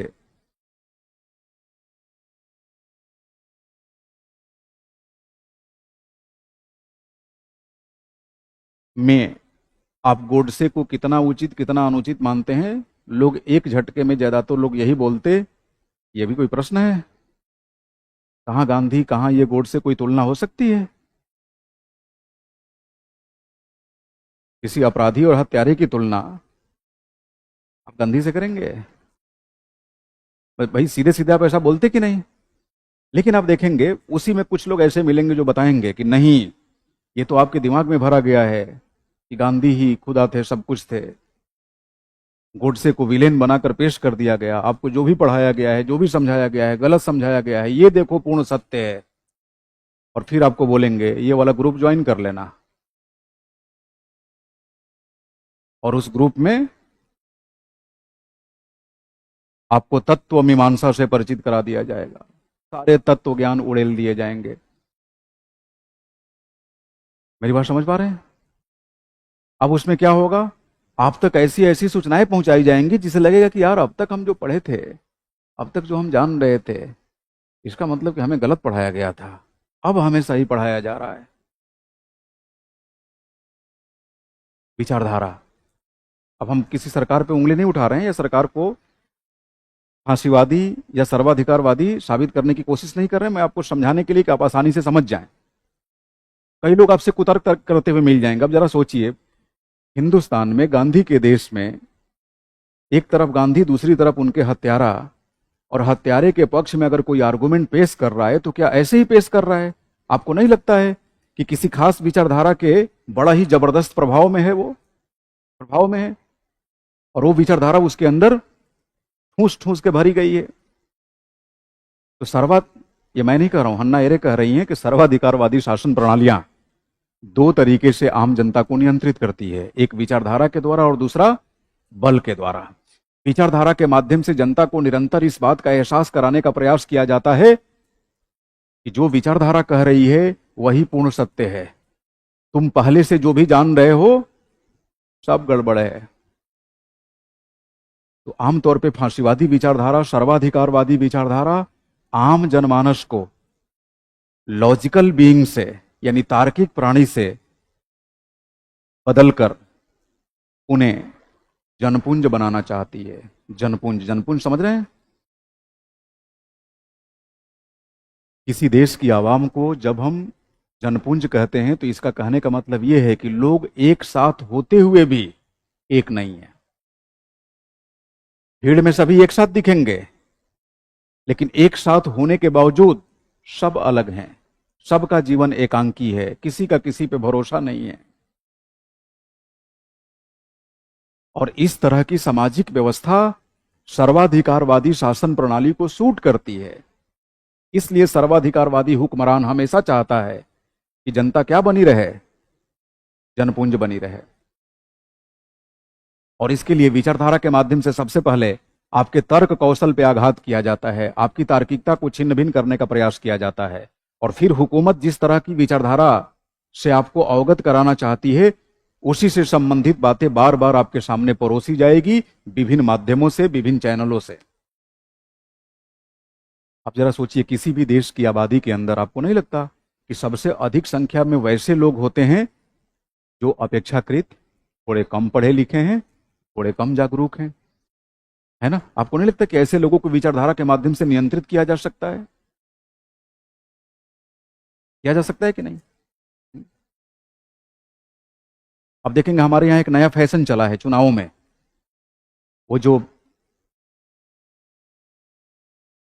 कौन सी वो व्हीकल होती है जिसमें सड़कों पे, अरे क्रेन टाइप का क्या बोलते हैं उसको,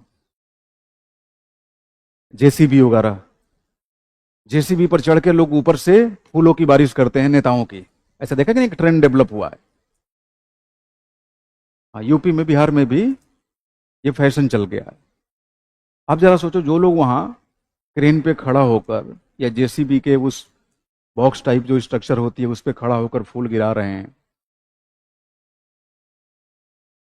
आपको नहीं लगता कि ऐसे लोग एक तरह से जनपुंज के ही हिस्से हैं? अरे भाई, स्वागत करने के और भी तरीके हो सकते हैं। जान को खतरे में डालकर स्वागत करने का क्या औचित्य है? आपसे कोई कहे, आप ऐसा करेंगे? नहीं करेंगे। आज जेसीबी रुचि करिए सर, ये कौन सी यूनिट का पार्ट है? 10वीं यूनिट का पार्ट है रुचि। हाँ, बस इस हफ्ते तक, अगले हफ्ते से मतलब मंडे से एट एनी हाउ आप पार्ट बी में एंट्री कर जाएंगे, इंडियन गवर्नमेंट एंड पॉलिटिक्स, है ना?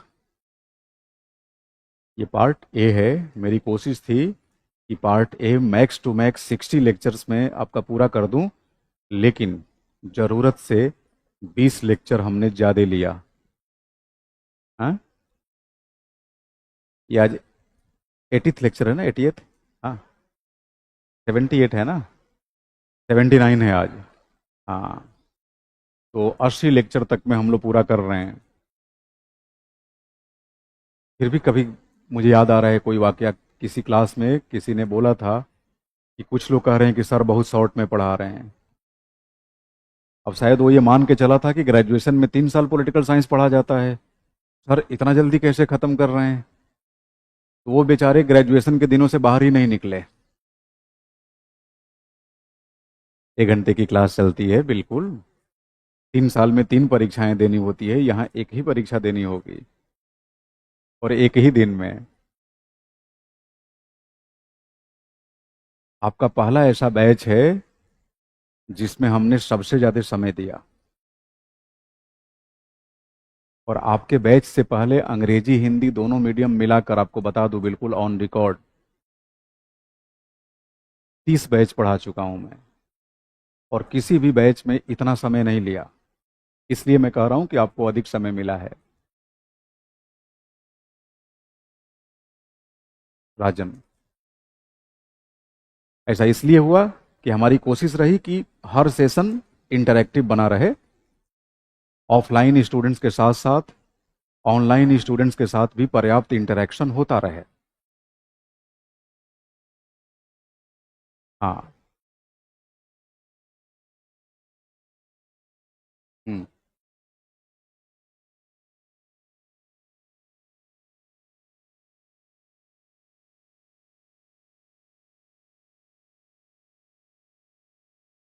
हाँ हाँ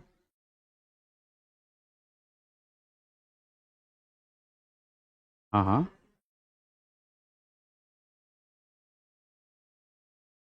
हम्म हम्म हम्म। हाँ, देश के विरोधी हुआ, देश के अंदर ही हुआ, बिल्कुल सही कहा आपने। हाँ, दे दिया गया। तो बेसिकली हम लोग हन्ना एरे के चश्मे से देख रहे थे ना इसको।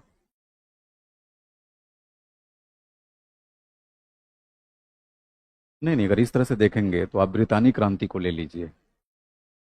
ब्रितानी क्रांति भी तो राजा के खिलाफ ही हुई थी, और स्वतंत्रता प्राप्ति के लिए ही हुई। क्या ब्रिटेन की क्रांति अपने मकसद में विफल हो गई? नहीं हुई। हाँ, ब्रिटिश रिवॉल्यूशन, अरे 1688 की ग्लोरियस रिवॉल्यूशन। नहीं नहीं, बिल्कुल पढ़ा होगा। चर्चा नहीं हुई है क्या ग्लोरी? याद नहीं आ रहा है? क्या हो सकता है, नहीं भी पढ़े होंगे, पार्ट बी में पढ़ाऊंगा आपको। नहीं नहीं, आता है, कॉन्स्टिट्यूशनलिज्म, कॉन्स्टिट्यूशनल मोरालिटी आता है। हाँ, अच्छा, जीएस में हिस्ट्री का, अब वर्ल्ड हिस्ट्री का क्वेश्चन पूछ रहा है? शायद नहीं पूछ रहा है। वर्ल्ड हिस्ट्री से क्वेश्चन नहीं आ रहा है। एक क्वेश्चन इधर तो, मैं मुझे लग रहा है कि 4-5 वर्षों से वो भी नहीं आ रहा है। आ रहा है? अच्छा। अच्छा, एक क्वेश्चन आता है। फिर भी आप लोग तो उसे पढ़िएगा, क्योंकि उसका लाभ आपको यहां भी मिलेगा। हाँ, नहीं नहीं, करिए। मैं तो कहूंगा जनरल स्टडीज की कोई भी क्लास मिस मत करिए। ये नहीं कि पॉलिटिकल साइंस आपका ऑप्शनल है, कि छोड़ो, हमें पॉलिटी की क्लास क्या करनी है, हमें गवर्नेंस की क्लास क्या करनी है, आईआर की क्या करनी है। नहीं, रिवीजन हो जाएगा, क्या बुरा है। अरे एक ही बार तो पढ़ना है।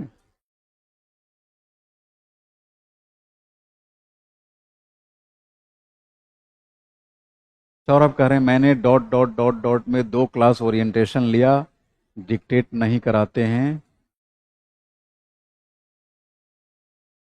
कह रहे थे, वो हमें नहीं मालूम है।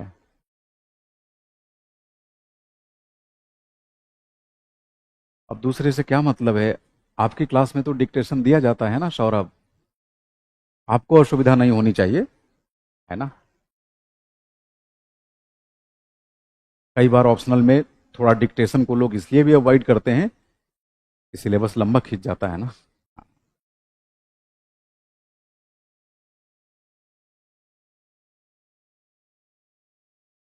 नहीं नहीं, आंचल कर डालिए, छोड़िए, कुछ नहीं। राधिका, छोड़ना कुछ नहीं है। हाँ, आयर छोड़ेंगे? क्यों छोड़ेंगे भाई आयर? छोड़ दिए। अच्छा, कोई नहीं, यहाँ तो होगा ही, बट फिर भी मैं तो आपका टीचर होने के नाते गलत सलाह नहीं दूंगा ना। आगे आप सब मैच्योर लोग हैं, आपका अपना स्व विवेक भी है। कवर क्या, उससे ज्यादा कवर हो जाएगा, लेकिन फिर भी मैं आपको ये सलाह थोड़ी दूंगा कि आप ना करें। रिपीटेशन होगा, थोड़ा रिवीजन हो जाएगा। जतिन करें, डिक्टेशन में बहुत मजा आता है। देख लीजिए, क्लास करने का यही संतुलित तरीका होता है, क्योंकि आप कोई क्रैश कोर्स का बैच तो कर नहीं रहे हैं, फाउंडेशन बैच कर रहे हैं जतिन।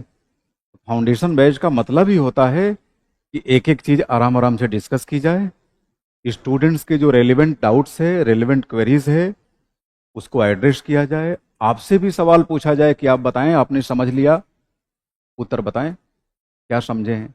जैसे मैं बीच बीच में ऑफलाइन वाले लोगों से पूछते रहता हूँ, है ना। और साथ में जब प्रॉपर डिस्कशन हो जाए तो संक्षेप में उसे लिख लें, ताकि आगे रिवीजन होता रहे। अब ऐसा तो है नहीं कि 15-16 लेक्चर वाली लटके झटके वाली क्लास है। अब जैसे मान लो मुझे गवर्नेंस पढ़ाना होता है, तो कभी कभी सपोज एक सेंटर से दूसरे सेंटर का शेड्यूल लगा हुआ है, और लगा कि चलो थोड़ा 2-4 लेक्चर कट शॉर्ट करके निपटाना होगा, तो कुछ नोट्स वगैरह देकर पुराने बैच का डिक्टेशन स्किप कर दिया, समझाते हुए निकल गया, जल्दी हो गया। आप भी बहुत लोड नहीं लेते, अरे ठीक है, 30-40 नंबर का तो क्वेश्चन पूछना है और क्लास में समझ में आ ही गया है, नोट्स हम अपने से भी बना लेंगे। लेकिन ऑप्शनल में वो नहीं चल पाता। ऑप्शनल में इस विषय की महत्तम जिम्मेदारी, आपको बताऊं, टीचर के कंधे पे आ जाती है। अगर आपके ऑप्शनल में कहीं भी कुछ गड़बड़ी होगी तो जिंदगी भर मुझे कोसेंगे। और विषयों में कुछ गड़बड़ी होगी, जनरल स्टडीज वगैरह में, तो टीचर को कम, कोचिंग को अधिक कोसेंगे। लेकिन ऑप्शनल में लोग कोचिंग को कम और टीचर को अधिक कोसते हैं। समझ रहे हो मेरी बात? हाँ, वैसे हमें मालूम है कि हम लोगों की पूरी कोशिश रहती है कि ना जीएस में ना ऑप्शनल में, किसी भी सब्जेक्ट में हमारे स्टूडेंट्स के साथ कहीं से भी कोई कंप्रोमाइज ना हो। हमारी पूरी कोशिश रहती है कि आपको 100% सुविधाएं मुहैया कराएं। और डिक्टेशन का सबसे बड़ा लाभ यह है कि समझा हुआ concept then and there revise हो जाता है।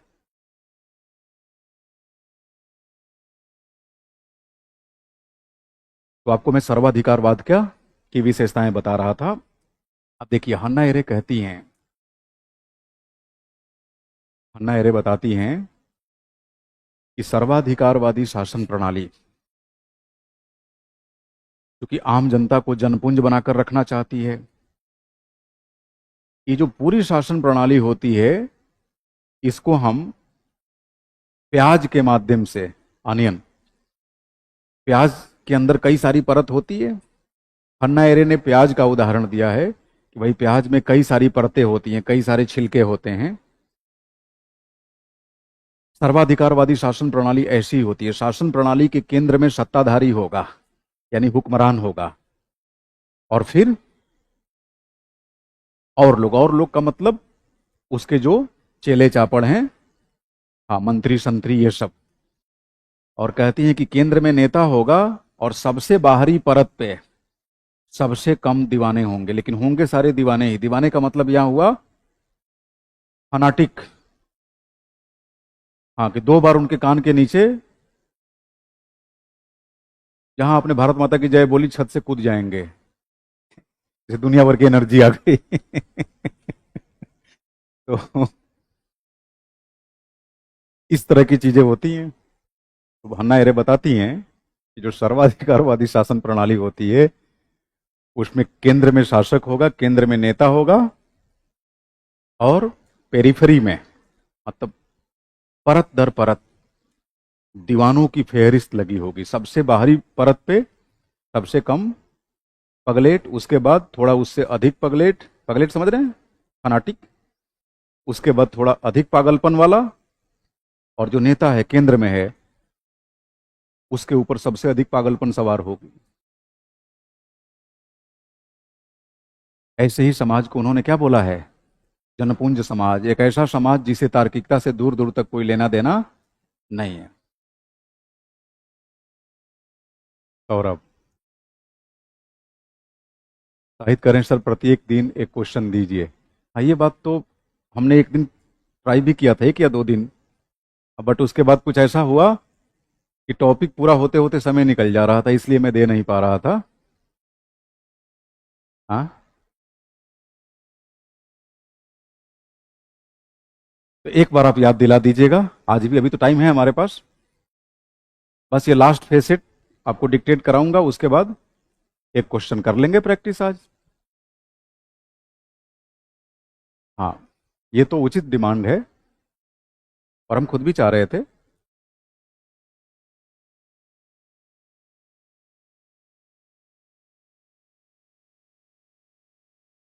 इस बार संडे को छुट्टी कर लेंगे ताकि मंडे से पार्ट बी स्टार्ट करें।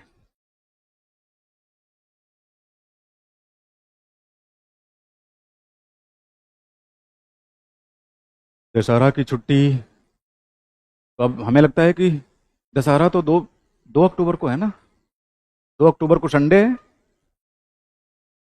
वो तो वैसे भी छुट्टी रहेगी। ना ना, वो नेशनल हॉलीडे है तो छुट्टी रहेगी ही रहेगी। अब भले ऑनलाइन हो जाए, ऑफलाइन तो छुट्टी ही रहेगी।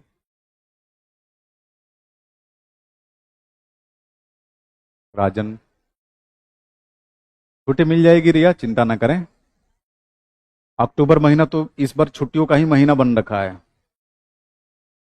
हाँ,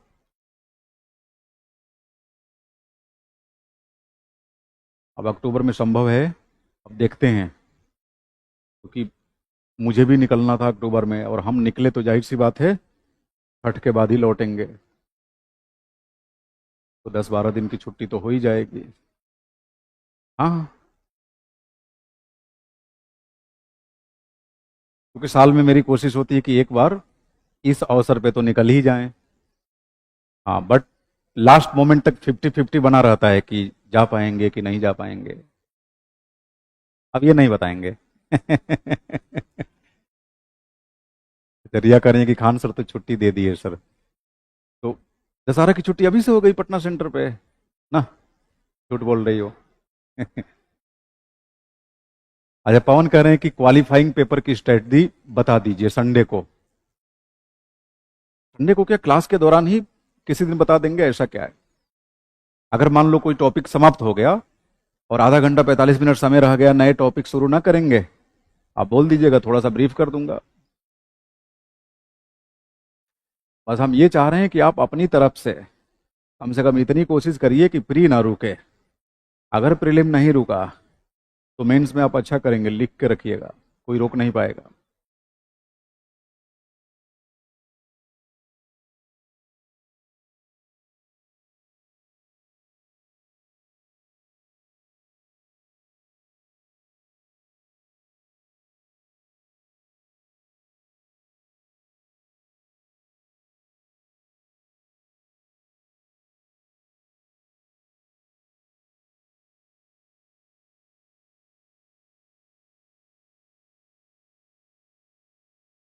हाँ बिल्कुल, देखो साम्यवादी शासन प्रणालियों में जाहिर सी बात है वहाँ इंडिविजुअल लिबर्टी को बहुत तवज्जो थोड़ी दिया जाता है, क्योंकि साम्यवादी शासन प्रणालियाँ तो प्रो इक्वालिटी होती है ना, तो लिबर्टी को लेकर सरकार बहुत ख्याल नहीं रखती, ये तो सच्चाई है। लेकिन लिबरल डेमोक्रेसी के अंदर अगर सरकार ऐसा करने लगे तो बताइए जनता का तेवर बिगड़ जाएगा कि नहीं सरकार के प्रति? जनता का तेवर तल्ख हो जाएगा। तो लिबरल डेमोक्रेसी में ये आसान नहीं है, मार्क्सिस्ट डेमोक्रेसी में तो चलता है, वहां आपको नहीं लगता कि एक ही हुक्मरान लंबे समय तक बना हुआ है, तो वो तो तानाशाही को सहज भाव से स्वीकार कर लेते हैं। पॉसिबल नहीं है, चाइना में भी धीमे स्वर में सरकार के विरोध में बातें उठती ही है, उठती रहती है, लेकिन दबा दिया जाता है, सप्रेस कर दिया जाता है। भाई आज दुनिया के अंदर आप देखिए liberal democracy, it has become the most popular form of government, बना है कि नहीं? क्यों? सिंगल रीजन, लिबर्टी को वरीयता दिया जाना, है ना। अब लिबरल डेमोक्रेटिक फ्रेमवर्क को उसके विशुद्ध रूप में अगर स्टडी करना है तो आपको पोस्ट कॉलोनियल स्टेट से बाहर निकलना पड़ेगा। हम पूर्ण रूपेण लिबरल डेमोक्रेसी को नहीं अपना पाते, क्योंकि हमारे यहाँ आपने पढ़ा है ना पश्च उपनिवेशी राज्य सिद्धांत के अंदर कि डेवलप्ड स्टेट और अंडर डेवलप्ड सिविल सोसाइटी का कंट्राडिक्शन पाया जाता है। तो हमारे यहाँ तो उदारवाद, मार्क्सवाद, साम्यवाद सब चल जाता है, गांधीवाद एक साथ।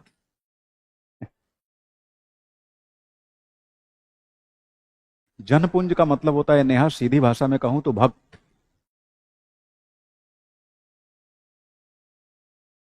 भक्त वो होता है जिसके लिए तर्क प्रमुख नहीं होता, आस्था प्रमुख होती है, कि हाँ हम अपने नेता में आस्था रखते हैं, हम नेता चाहे कुछ भी करे वो हमारे लिए मायने नहीं रखता।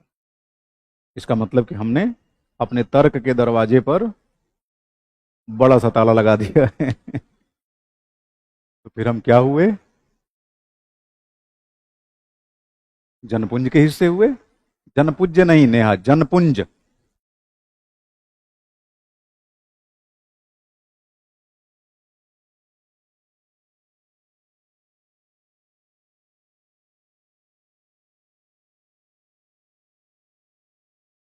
जनपुंज, है ना। अच्छा देखिए, अगर मान लीजिए विचारधारा से लोग नियंत्रित नहीं हो रहे हैं तो बीच बीच में क्या होगा? बल प्रयोग भी होगा, बल प्रयोग।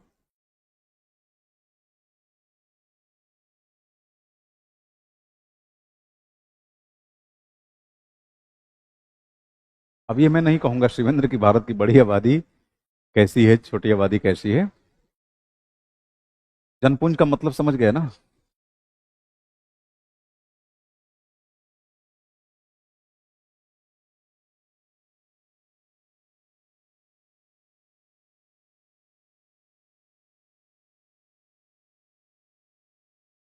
हाँ हाँ बिल्कुल, विचारधारा तो प्राधान्य का ही माध्यम है, कह सकते हैं। बिल्कुल सही कनेक्ट किया। लिख लीजिए, सर्वाधिकारवाद पे अन्ना एरे का विचार। समझ गए ना इसको? शाहिद, तो अब लिख लीजिए इसे। अन्ना एरे ने अपनी रचना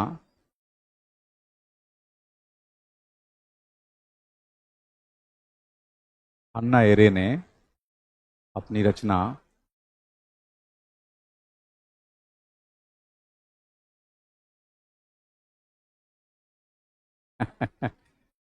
अभी अभी नेहा लिख लो, उसके बाद बात करेंगे उस पर। नेहा बता रही कि दो राजनीतिक दल वाले कार्यकर्ता आपस में पत्थरबाजी कर लिए। वो राजनीतिक दल वाले थे, हम लोग राजनीति विज्ञान पढ़ रहे हैं, है ना, चुनावी राजनीति नहीं।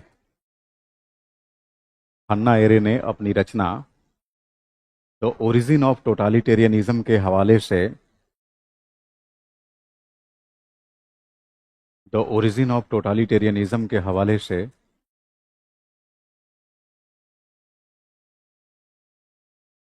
द ओरिजिन ऑफ टोटालिटेरियनिज्म के हवाले से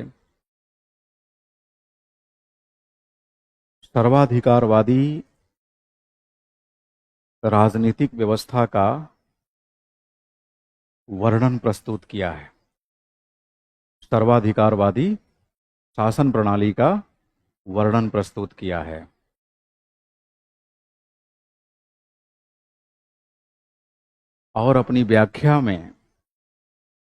और अपनी व्याख्या में उन्होंने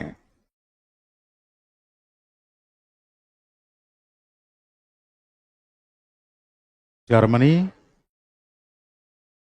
का नाजी शासन,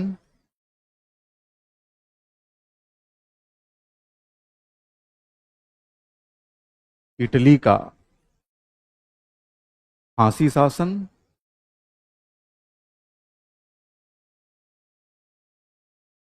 तथा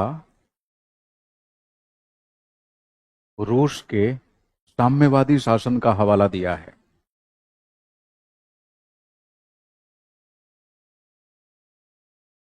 ना। नेताओं के नाम से आप परिचित हैं ही हैं। नाजीवाद का जनक कौन है? हिटलर। फांसीवाद का मुसोलिनी। और रूस का स्टालिन का साम्यवादी शासन, स्टालिन।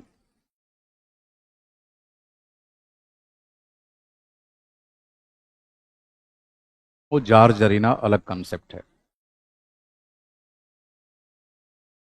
ध्यातव्य है, ध्यातव्य है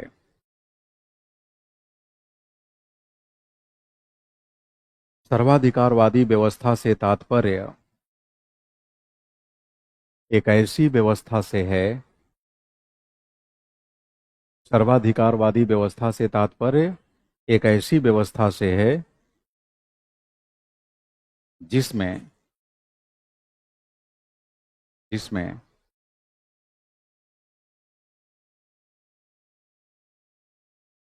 जीवन के सभी पक्षों यथा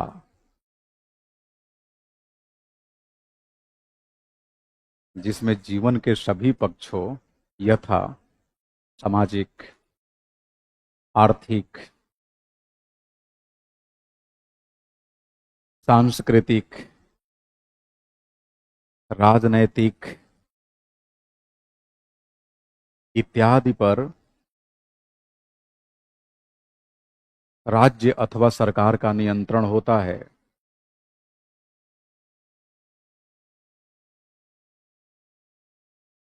राज्य अथवा सरकार का नियंत्रण होता है।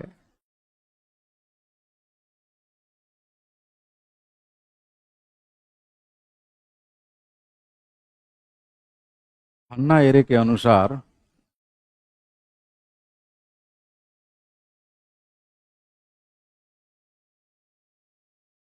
सर्वाधिकारवादी राजनीति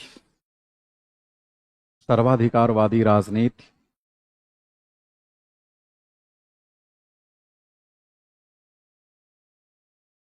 विकृत कोटि की राजनीति है। विकृत कोटि की राजनीति है।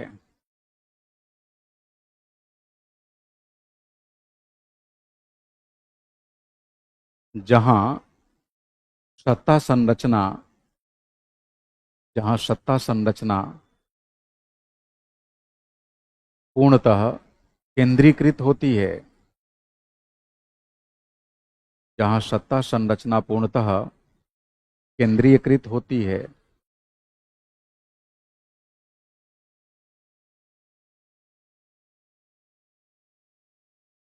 जहां जनता की तुलना में जहां जनता की तुलना में शासक अधिक महत्वपूर्ण होता है। शासक मतलब लीडर, नेता।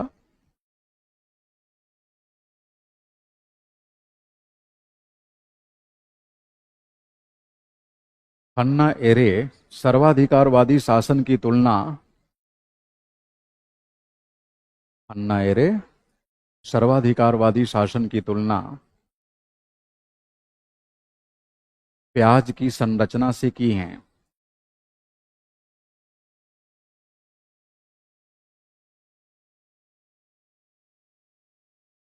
जिस प्रकार प्याज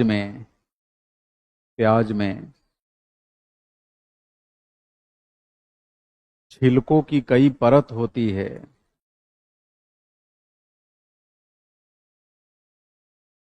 उसी प्रकार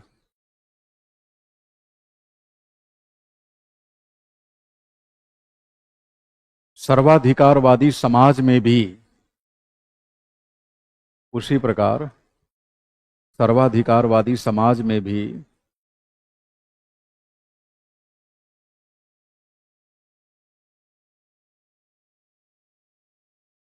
अनेक परत अथवा घेरे बने होते हैं, अनेक परत अथवा घेरे बने होते हैं।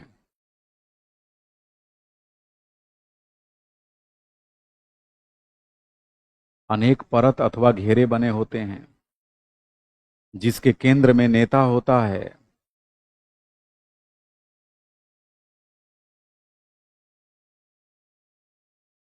तथा ऊपरी सतह पर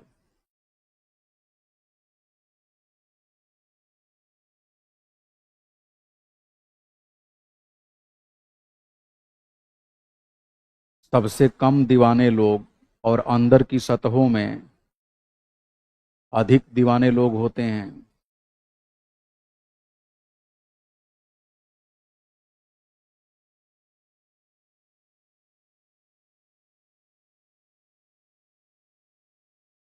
हन्ना एरे ने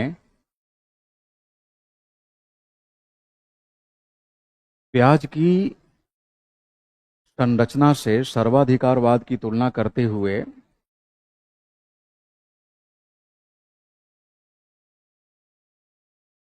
हन्ना एरे ने प्याज की संरचना से सर्वाधिकारवाद की तुलना करते हुए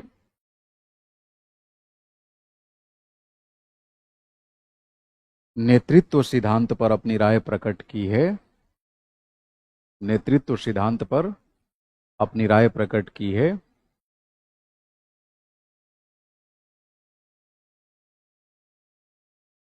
नेतृत्व सिद्धांत और यह बताया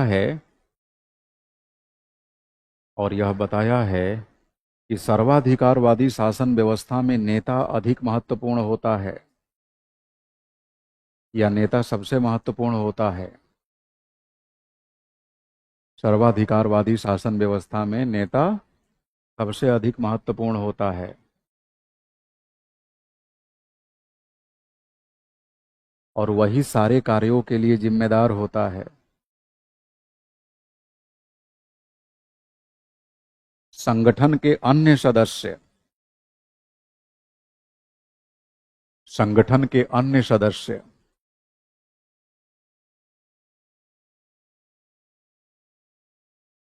अपनी व्यक्तिगत जिम्मेदारियों से पल्ला झाड़कर केवल अतार्किक कार्य करते रहते हैं। संगठन के अन्य सदस्य अपनी व्यक्तिगत जिम्मेदारियों से मुक्त होकर या व्यक्तिगत जिम्मेदारियों से पल्ला झाड़कर अतार्किक कार्य करते हैं।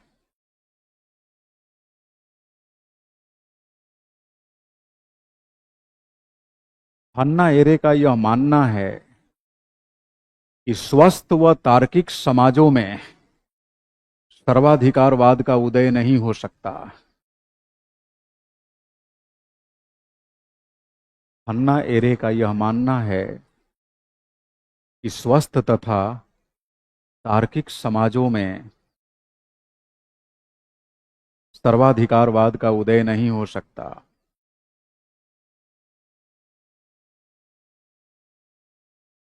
इसका उदय सदैव जनपुंज समाजों में होता है।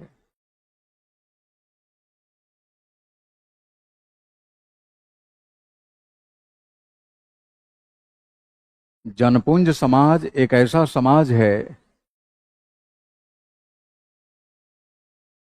जनपुंज समाज एक ऐसा समाज है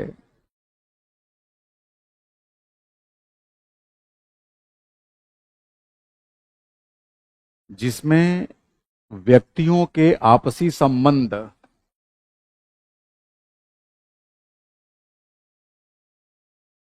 टूट चुके होते हैं, आपसी संबंध टूट चुके होते हैं, सामाजिक अंतःक्रिया नहीं होती,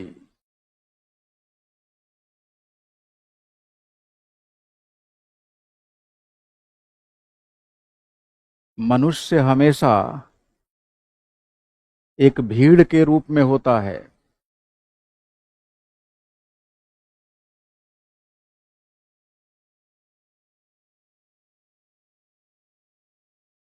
भीड़ का हिस्सा होता है और भीड़ का हिस्सा होते हुए भी उसका जीवन अलग थलग तथा एकांकी होता है।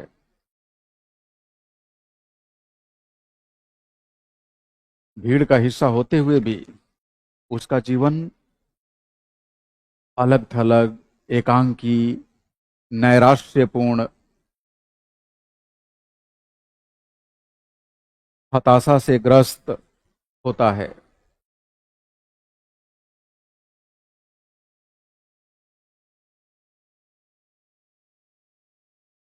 सर्वाधिकारवादी शासन प्रणाली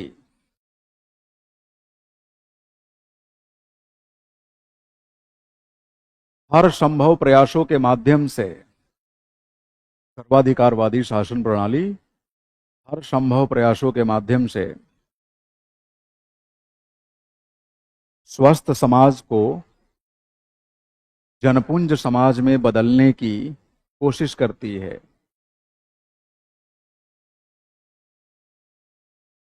और इसके लिए, स्वस्थ समाज को जनपुंज समाज में बदलने की कोशिश करती है और इसके लिए सबसे पहले सहभागी संस्थाओं पर आघात किया जाता है। सहभागी संस्था समझ रहे हैं? जहां लोग एक साथ मिलजुल कर निर्णय लेते हों, उस तरह की सहभागी संस्थाओं को तोड़ दिया जाता है।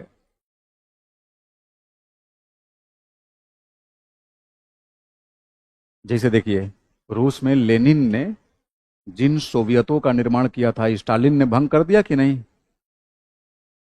हिटलर ने श्रम संघों को नष्ट कर दिया। आगे लिखिए, हन्ना एरे के अनुसार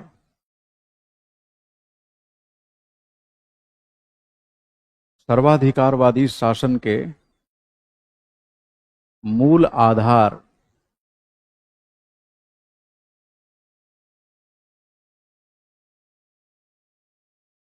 हिंसा अथवा आतंक एवं विचारधारा है। हिंसा अथवा आतंक एवं विचारधारा है।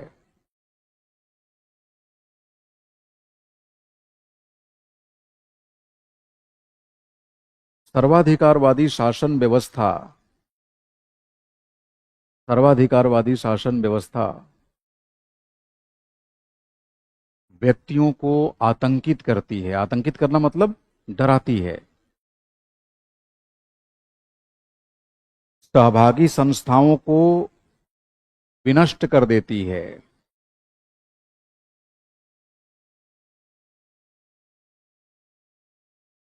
उसके बाद अपनी विचारधारा को उसके बाद अपनी विचारधारा को जनता के बीच प्रचारित करती है।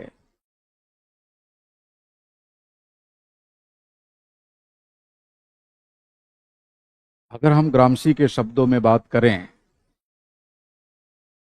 तो यह पाएंगे कि सर्वाधिकारवादी शासन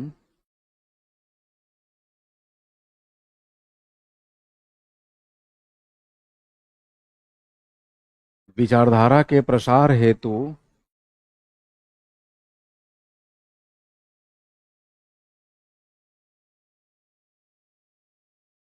मजबूती के साथ प्राधान्य का सहारा लेता है। मजबूती के साथ प्राधान्य का सहारा लेता है।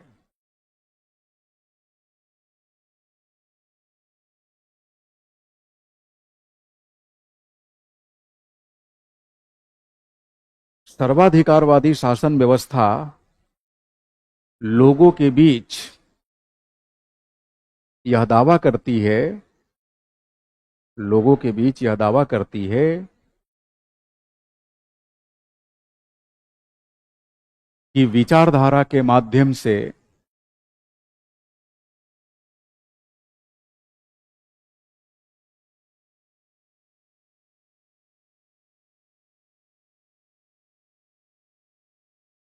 पूर्ण सत्य को जाना जा सकता है। विचारधारा के माध्यम से पूर्ण सत्य को, कंप्लीट ट्रूथ, पूर्ण सत्य को जाना जा सकता है। और इस प्रकार लोगों को एक खास दिशा में काम करने के लिए प्रेरित किया जाता है।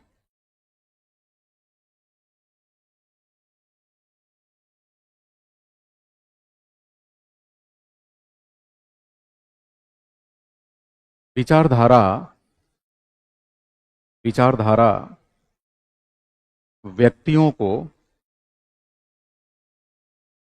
यथार्थ से दूर ले जाती है। यहां विचारधारा का मतलब किससे है? सर्वाधिकारवादी विचारधारा। समझ रहे मेरी बात? विचारधारा व्यक्तियों को यथार्थ से दूर ले जाती है, वाद विवाद की परंपरा को हतोत्साहित करती है,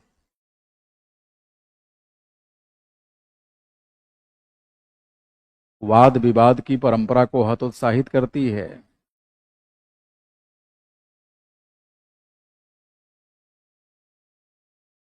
और इस प्रकार विचारधारा समाज को और इस प्रकार विचारधारा समाज को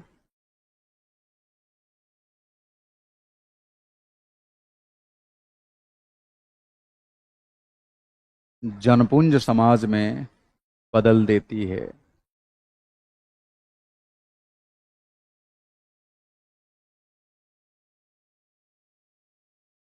फांसीवादी विचारधारा या सर्वाधिकारवादी विचारधारा, अगला वाक्य लिखिए। सर्वाधिकारवादी विचारधारा, सर्वाधिकारवादी विचारधारा तथ्यों को कुछ इस प्रकार तर्क से जोड़ती है, कुछ इस प्रकार तर्क से जोड़ती है कि व्यक्ति व्यक्ति अतार्किक चीजों को भी तार्किक मानने लगता है।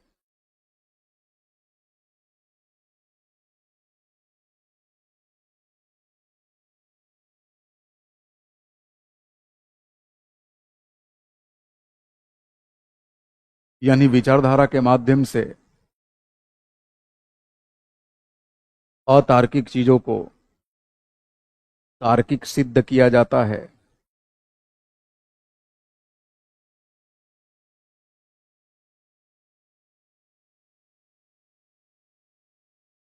नोट: हन्ना एरे ने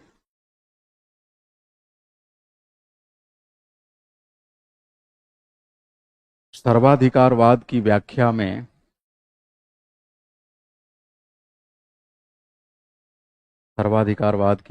में राजनीतिक तथा आर्थिक कारकों को नजरअंदाज किया है।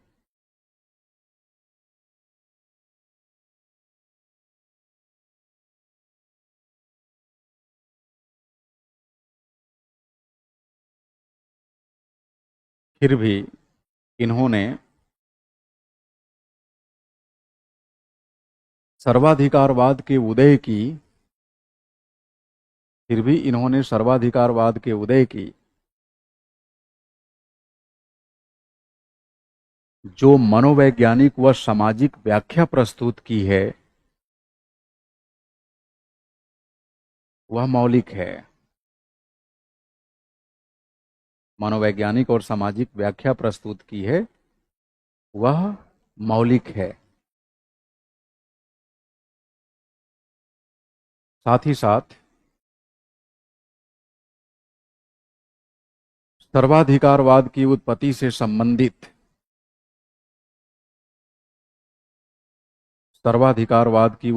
संबंधित वाद विवाद में सर्वाधिकारवाद की उत्पत्ति से संबंधित वाद विवाद में इन्होंने एक नया आयाम जोड़ा है।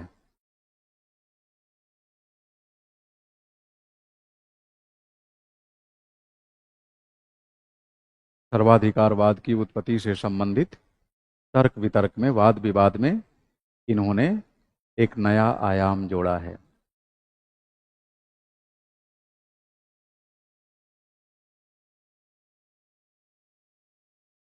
तो इसी के साथ हम लोगों ने हन्ना एरे के चिंतन के महत्वपूर्ण पक्षों का जायजा ले लिया, है ना।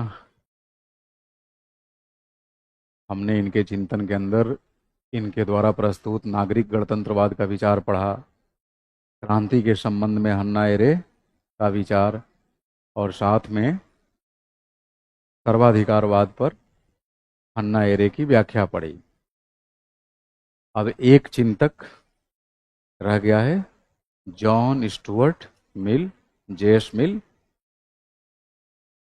तो हमारी पूरी कोशिश रहेगी कि कल से परसों तक में जेएस मिल कंप्लीट कर ले, क्योंकि मंडे से हम लोग पार्ट बी में एंट्री ले लेंगे, है ना। अब डिपेंड करेगा कि कल जेएस मिल कहाँ तक हो पाता है। अगर जेएस मिल रह गया तो फिर संडे को क्लास रख लेंगे, और अगर कल पूरा हो गया तो संडे छुट्टी कर लेंगे। जैसे कल पूरा होने की संभावना कम ही है।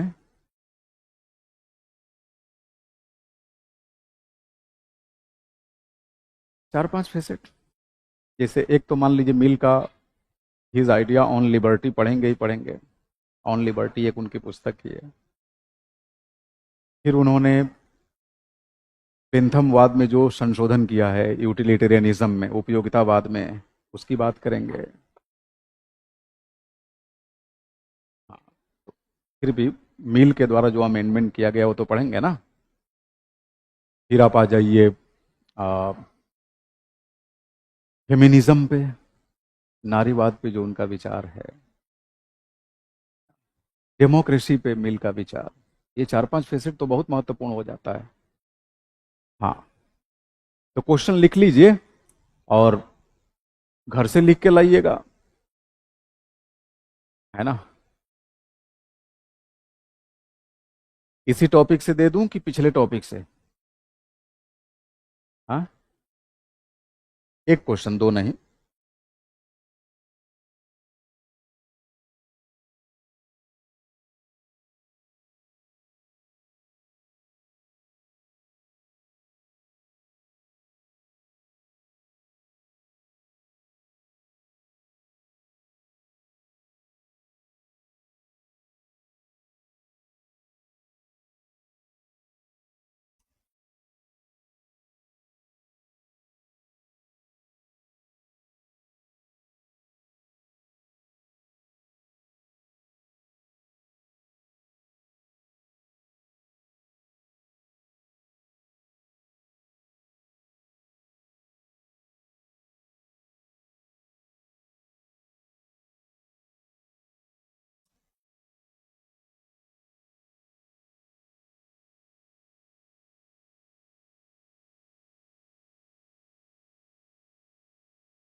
गांधी तथा हन्ना एरे के राज्य सिद्धांतों की तुलनात्मक व्याख्या करें।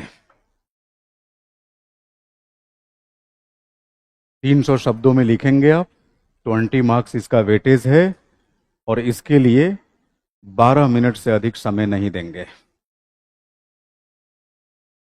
दिनेश कह रहे हैं सर इतना फास्ट मत बोला करिए, बाद में खुद की राइटिंग समझने में दिक्कत होती है। धीरे धीरे आप यूज टू हो जाएंगे दिनेश, कोई प्रॉब्लम नहीं होगी।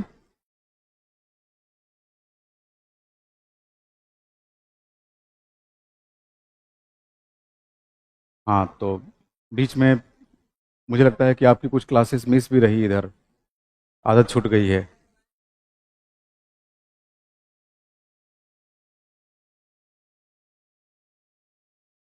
हम्म। आ जाएगी, आ जाएगी।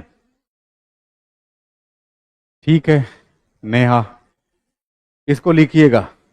अच्छा, लिखने से पहले चाहे गांधी की स्टेट थ्योरी पढ़ लीजिए, हन्ना एरे का नोट्स रिवाइज कर लिए, लेकिन लिखने के दौरान पूरी ईमानदारी बरतेंगे, है ना। लिखने से पहले चाहे 1 घंटा आप रिवीजन कर लीजिए, कोई दिक्कत नहीं। लेकिन जब लिखिए तो बिल्कुल स्वतंत्र होकर लिखिए, तो ही जाके 12 मिनट में लिख पाएंगे, है ना। Okay then, thank you so much, see you tomorrow, thank you.